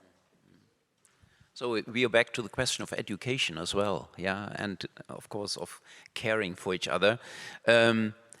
There's another question that goes in a completely different direction. Is what do you think of the idea of entrusting the national budget planning or foreign policy decisions to AI? A very dangerous idea, certainly at this stage. We can't trust, foreign policy and budget a lot about ethical decisions. And AI has no ethical sense. More than that, they are extremely unpredictable. We have no experience with AI. We've just created AIs. So they are extremely intelligent. They keep learning and changing by themselves, and therefore it's very difficult to predict in what direction they will go. With humans, yes, we know that humans have all kinds of problems, but at least we know the problems. We have thousands of years of experience with the problems of the human mind. So when we entrust foreign policy or budget to human beings, things can go wrong, but at least we can predict to some extent in what way things will go wrong. When you entrust it to AIs, you have no idea what kind of really alien problems might emerge out of it. And this is a general problem we see today in more and more fields, that people lose trust in humans and hope that the solution will come from giving power to AIs. And this is extremely dangerous. Like you see it in the financial sector, that the whole cryptocurrency movement, or much of it, is about not trusting human institutions like banks, which were traditionally produced the traditional currencies like dollars and yens and so forth, and instead putting faith in post-human currencies. Bitcoin, Ethereum, all the cryptocurrencies, they are actually post-human currencies because you don't trust a human institution, you trust an algorithm. And there are all kinds of dangers with that, but the biggest danger of all is, as a historian, I would say, is the lack of history.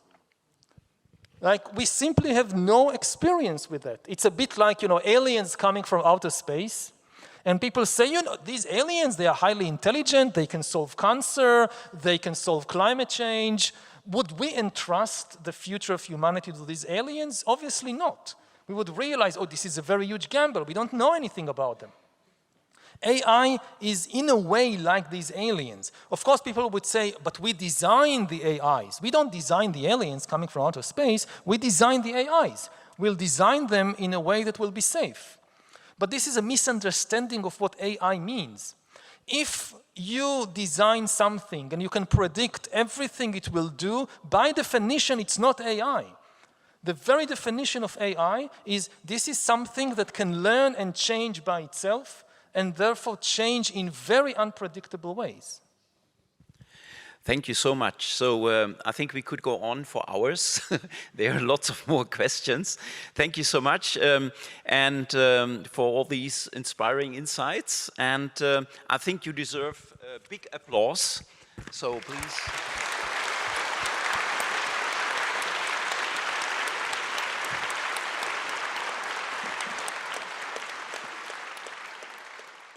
Please welcome Yuval Noah Harari and Sir Stephen Fry. Goodness me, I wasn't sure anyone would turn up. Isn't this rather exciting? Well, it's a great thrill for me to be with this hero of mine, really, Yuval Noah Harari. I'm sure many of you will have read the book that catapulted his name into world fame, Sapiens, a remarkable history of our species, which involved many, many extraordinary insights and a kind of thrilling narrative of its own. But one of the things, Yuval, that I think many of us were impressed by was the way you showed that perhaps Sapiens was almost the wrong title. It wasn't that we were the wise humanity, but that we were storytelling humanity. That what separated us from the Neanderthals and from other primates and set us on our course was the fact that we told stories about ourselves and about the world as we apprehended it. Is that a fair summation? Yeah, absolutely. Yeah. And would you say that this is both what gets us into trouble, because a story is also another word for a lie, and also what propels us into a stable future? Yeah, I think it's a double-edged sword in this regard, which becomes particularly important in the age of AI, because for the first time in history, we encounter a better storyteller than we are. We took over the planet not because we are more intelligent than the other animals, but because we can cooperate better. And we cooperate through storytelling. And you have the obvious examples like religions, but my favorite example is money, which is probably the greatest story ever invented, ever told, because it's the only one everybody believes, or almost everybody. I mean, humans. No other animal on the planet knows that money even exists, because it only exists in our imagination. But now there is another thing on the planet that knows that money exists, and that can maybe invent new kinds of money and new kinds of other stories. And what will happen to us when we have to deal, it's not just with one better storyteller, but with billions of better storytellers than us on this planet. That's, I think, one of the biggest questions of our age.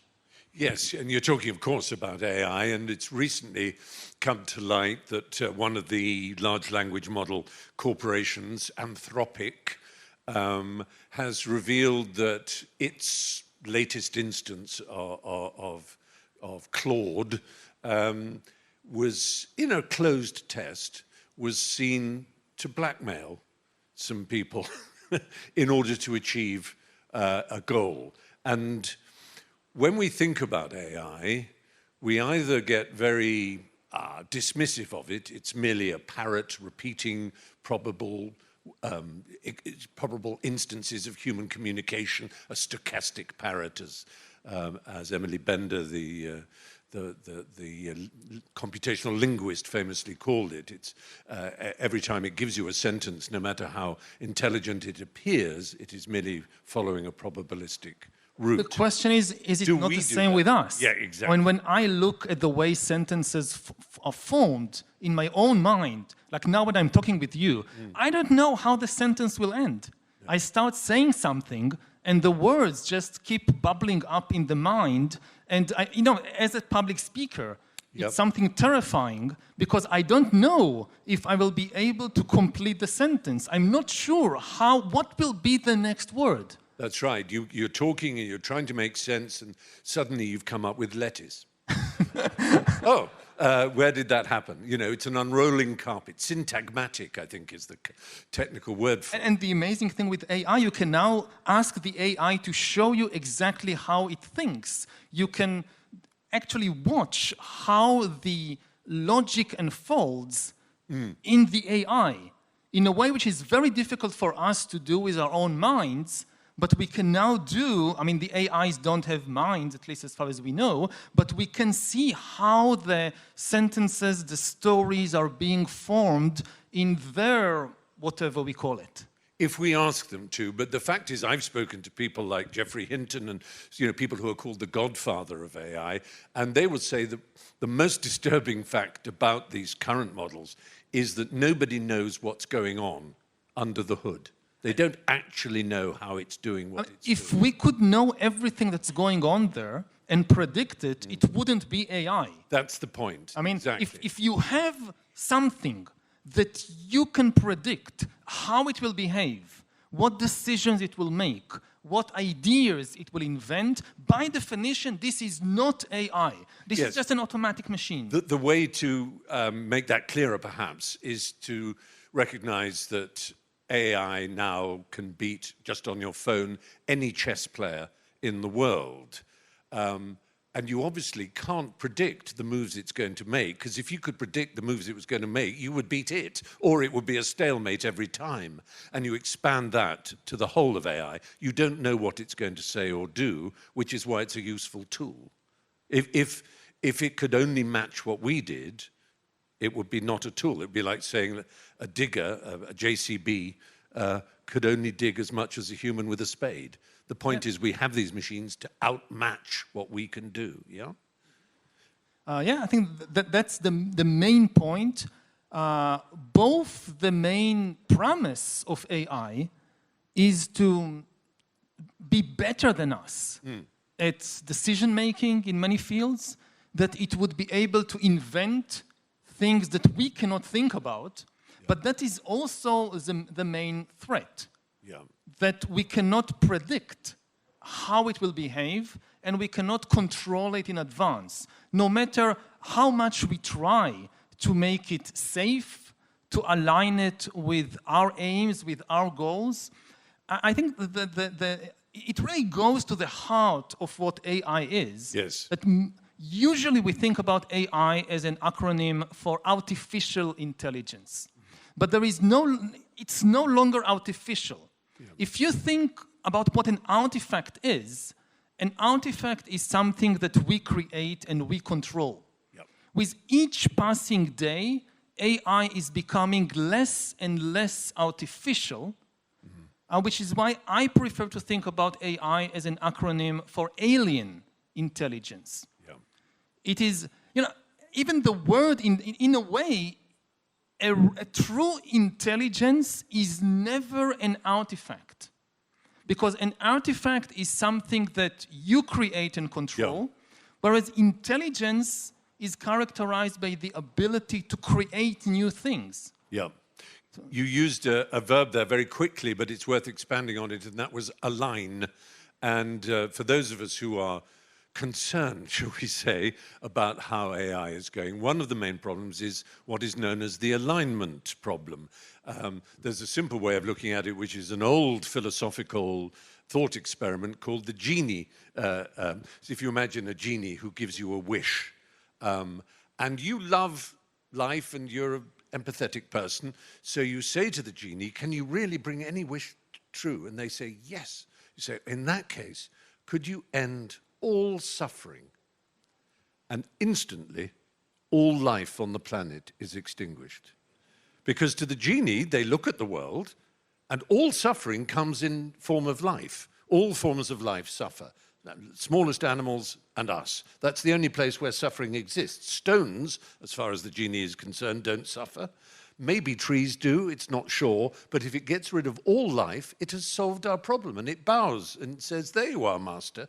Now, that's a very broad sense of the alignment problem. We asked a very stupid question. We didn't think it through. But the fact is, yes, we have to understand AI and alien, but we really have to understand ourselves in order, because we don't have shared ethical frameworks around the world. How do you encode dignity, love, sympathy, passion, joy, equality? We've only just learned, if you like, recently that women's and men's lives and dignities are equal and that people of different races are equal. We've only just discovered this. And there are many other things we aren't sure about. And how, therefore, can we expect the machines to be sure? And therefore, we ask them a question, and it might do an equivalent of what the genie does. How do you see a solution to that? Well, one of the other key things about AI, because it can learn and change by itself, so whatever we teach it, we cannot be certain that it will always just comply by our instructions. Again, if it only does what we tell it to do, it's not really an AI.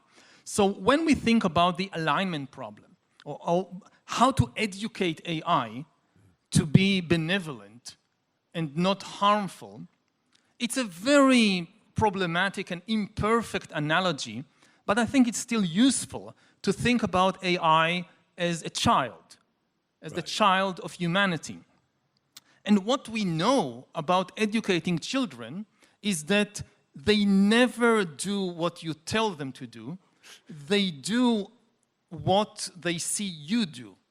Yes. If you tell a child, don't lie, and then the child observes you lying and cheating other people, it will copy your behavior, not follow your instructions. Now, if we have, the kind of people who are leading the AI revolution, telling the AI, don't lie, but the AI observes them, observes the world, and sees them lying and cheating and manipulating, it will do the same. Yeah. I mean, if AI is developed not through a cooperative effort of humans who trust each other, but it is developed through an arms race, a competition. So again, you can tell the AI as much as you like to be compassionate and to be benevolent, but if it observes the world, because AI learns from observation. Yes.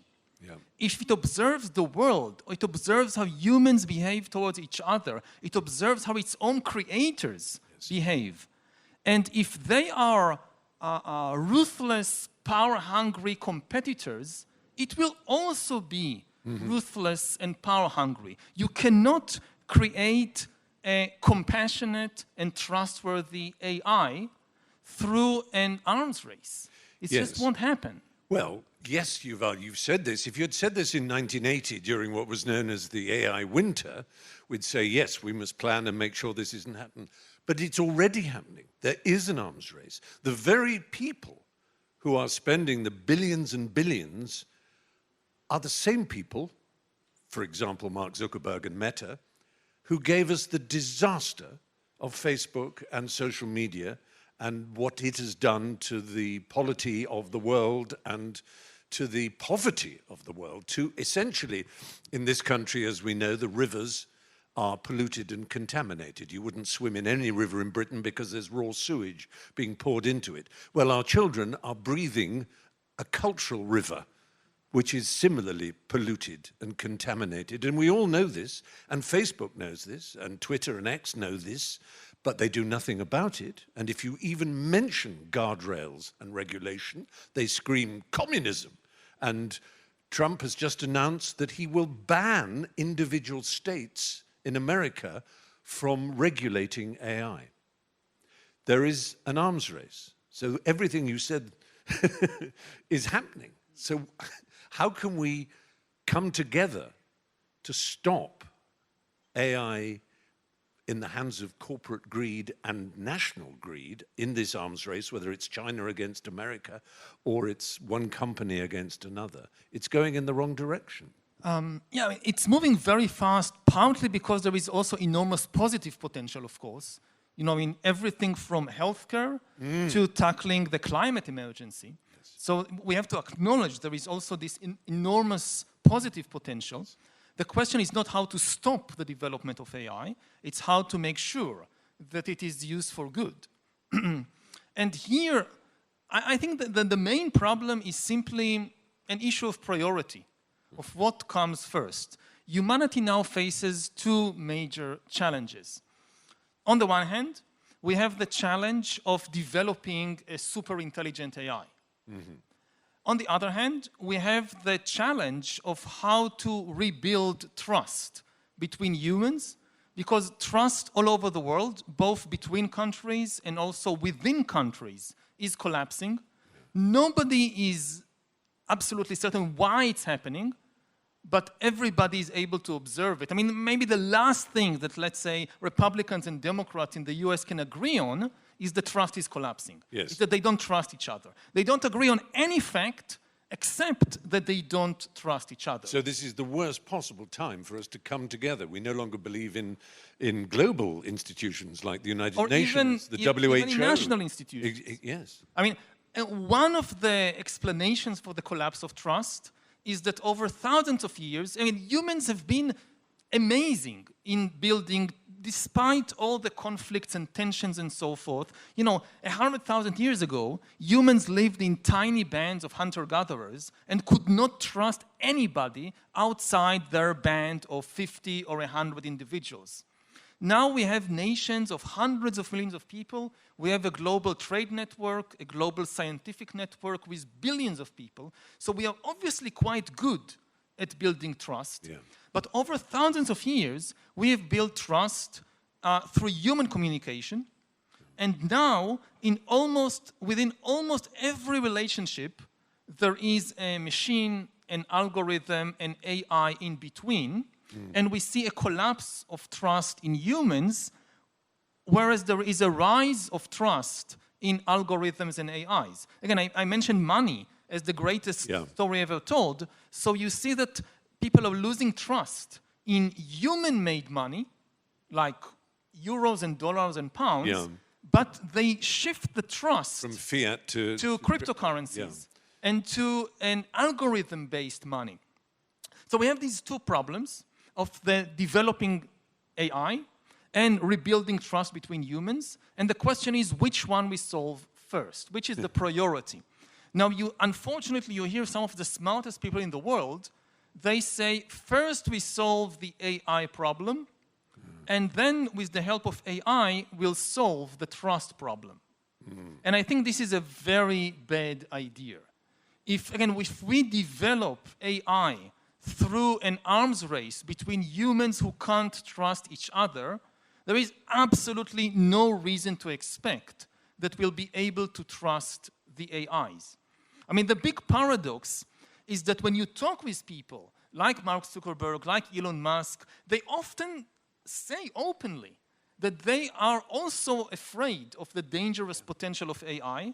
They are not blind to it, they are not oblivious to it, but they say that they are caught in this arms race, that if I slow down, my competitors will not slow down, I can't trust them, so I must move faster. But then you ask them, okay, so you can't trust your human competitors. Do you think you'll be able to trust this super intelligent alien intelligence you're developing?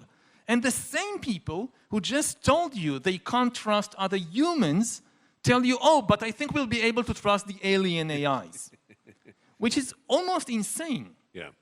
So the right order of doing it is first solve the human trust problem, then together, in a cooperative way, we can develop and educate trustworthy AIs. But unfortunately, we are doing the exact opposite. Yes. And there's, as you know, there's been for decades the doomsday clock, which the nuclear scientists set midnight is Armageddon. the end of everything. And it's been roughly at 89 seconds to midnight for the last few years. It's crept up over recent days for obvious reasons. But there's another metric that I've been studying recently called P-doom. It's the letter P, which is probability, brackets, doom, close brackets. It's one used by people in the business, so, you know, the scientists in AI. So, for example, Alicia Yudkowsky, who's the founder of the Machine Intelligence Research Institute in California, sets P at 90. That's to say, a 90% chance of human extinction through AI. Jan LeCun, who is the chief scientist for Meta, sets it at 0. But then he is the chief scientist for Meta. So that's like a tobacco executive saying, cancer? No chance. What are you talking about? Can't possibly happen. But so I've worked out that roughly the lowest median is between 7.5% and 10% of human catastrophe, of an extinction order through AI, if things are not controlled in the way you say they should be. Now, the chance of winning the lottery in this country is 0.0000022%. So what you're saying here is that the chance of human extinction at 7.5%, which is the lowest really amongst the current important scientists, Nobel Prize winners like Hinton and Hassabis, 7.5% is 3.4 million times greater than 0.00022%. So if I were to give you a lottery ticket and say this is a valid lottery ticket, the only difference is you are 3.4 million times more likely to win, you would take it. And that's the odds we're playing with at a low rate. So let's look at the bad side of things. As we've said, we're going about it in the wrong order, as you've put it. Most people who understand the science say there is a very severe chance that humanity will be extinguished by this, a greater chance than by nuclear Armageddon, in fact, or indeed climate change. And humans are not in a position at the moment to trust each other and to establish guardrails, to agree on how we should go forward. So do you have a solution for us, Yuval? I'm almost on my knees begging you at this point. I don't have children, so I can almost say I don't care. But I have lots of godchildren, and I have lots of great nieces and great nephews, so I do care about what happens to our planet. And I'm sure you do too.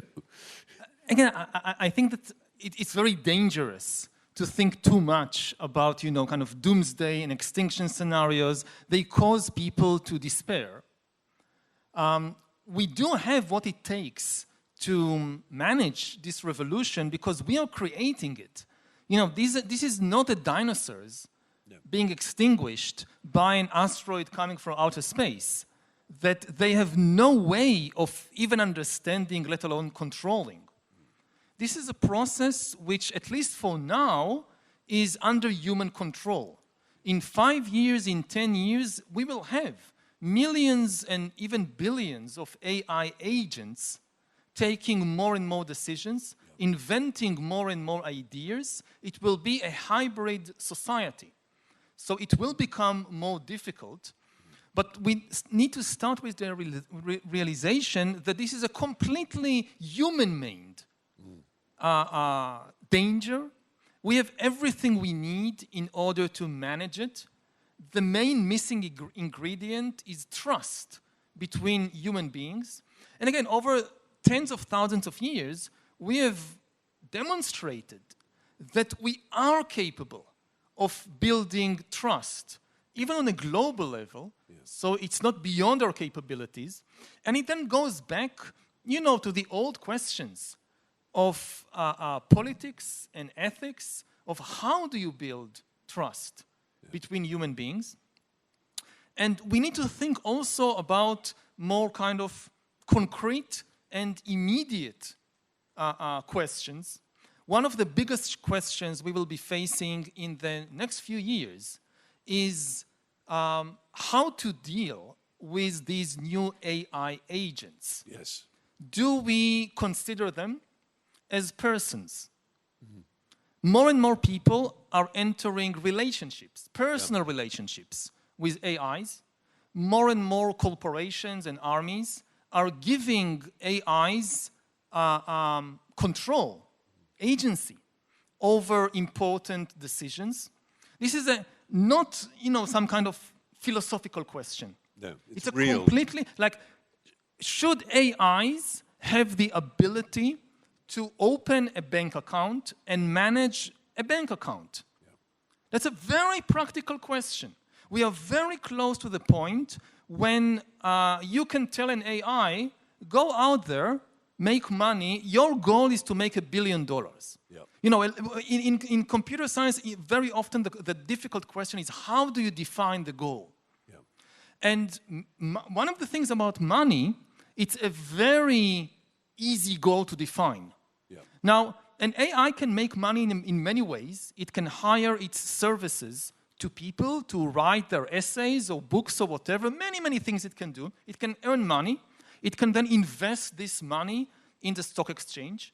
Yeah. So do we as a society want to allow AI agents, and then this is not a question for 50 years, this is a question for 5 years, maybe 1 year, to open bank accounts and manage them in any way they see fit. Yeah.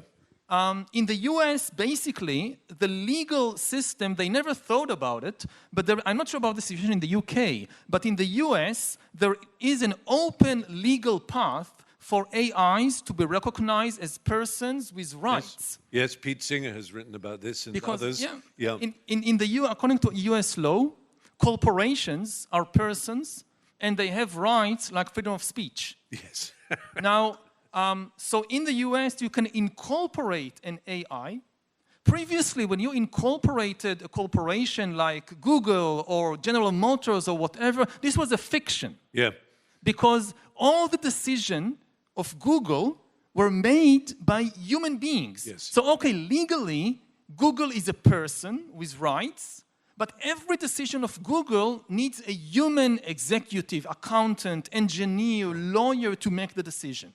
Yeah. Now this is no longer the case. Yeah. You can incorporate an AI, and the AI can make the decisions by itself. Yeah. One of the reasons that the US Supreme Court recognized corporations as persons is in order to make it possible for corporations to donate money to politicians. This was the Citizens United Supreme Court decision. Right. Now, so imagine an AI that makes billions of dollars. It's maybe the richest person in the US in a few years will not be Elon Musk or Jeff Bezos or Mark Zuckerberg. It will be an AI. Yeah. And this AI has the freedom of speech, which includes the right to donate money to politicians, maybe on condition that they further advance rights for AI. Absolutely, and reduce guardrails and so forth. Yes. Now, this is a completely realistic scenario. This is not like science fiction. No, absolutely. So, and this is a question that we as a society need to decide, do we acknowledge AIs as persons with rights? Now, there are people who are already convinced that AIs, because they have interaction with them, have consciousness, have feelings. So maybe in a few years, the world is divided between countries that recognize AIs as persons with rights and countries that don't. Absolutely. And I suppose for everyone in the room, there's a consideration. I remember I gave a talk on AI back in 2015 in Hay-on-Wye, and I said that the way things are going, there are certain jobs that people might not have. I said, for example, if you have a child who's studying to be a doctor, that's fine, but maybe a radiologist. And woman put her hand up very crossly and said, my daughter's studying radiology. And I said, well, imagine that every mammogram ever taken is available to an AI and it can examine thousands in a second and make a judgment on it. A radiologist is going to go out of work. Now, who's going to go out of work here? I don't know if the chief financial officer is president of Octopus, but I have been sort of talking to some people who say that the first really high-level job to be replaced by an AI completely will be a CFO.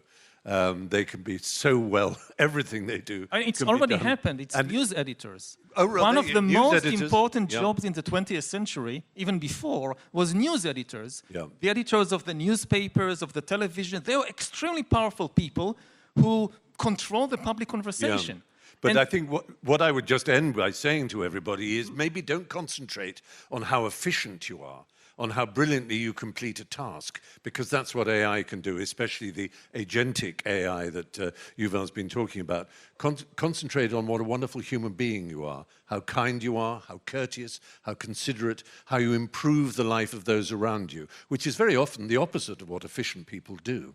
And maybe that, for the time being, at least, is the secret, that human exceptionalism will be how good we are as people, how much we make a room light up when we walk into it, how much pleasure we spread, not how quickly we can complete a task, because we'll never match the AI. So on that note, at least I think we should end, and I hope we haven't given too much terror to everybody.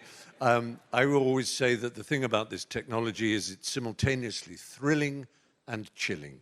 And the thrilling parts may well cause us all to live much longer, happier lives. We can hope so. But Yuval, as always, an absolute joy speaking to you, and thank you for...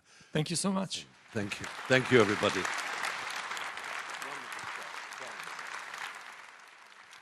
In the Cold War, people talk about the Iron Curtain that was actually made of iron. Fences and fortifications made of iron and steel separating different countries. Now there'll be a silicon curtain that the information, the code on your smartphone or computer will determine to which side of the silicon curtain you belong.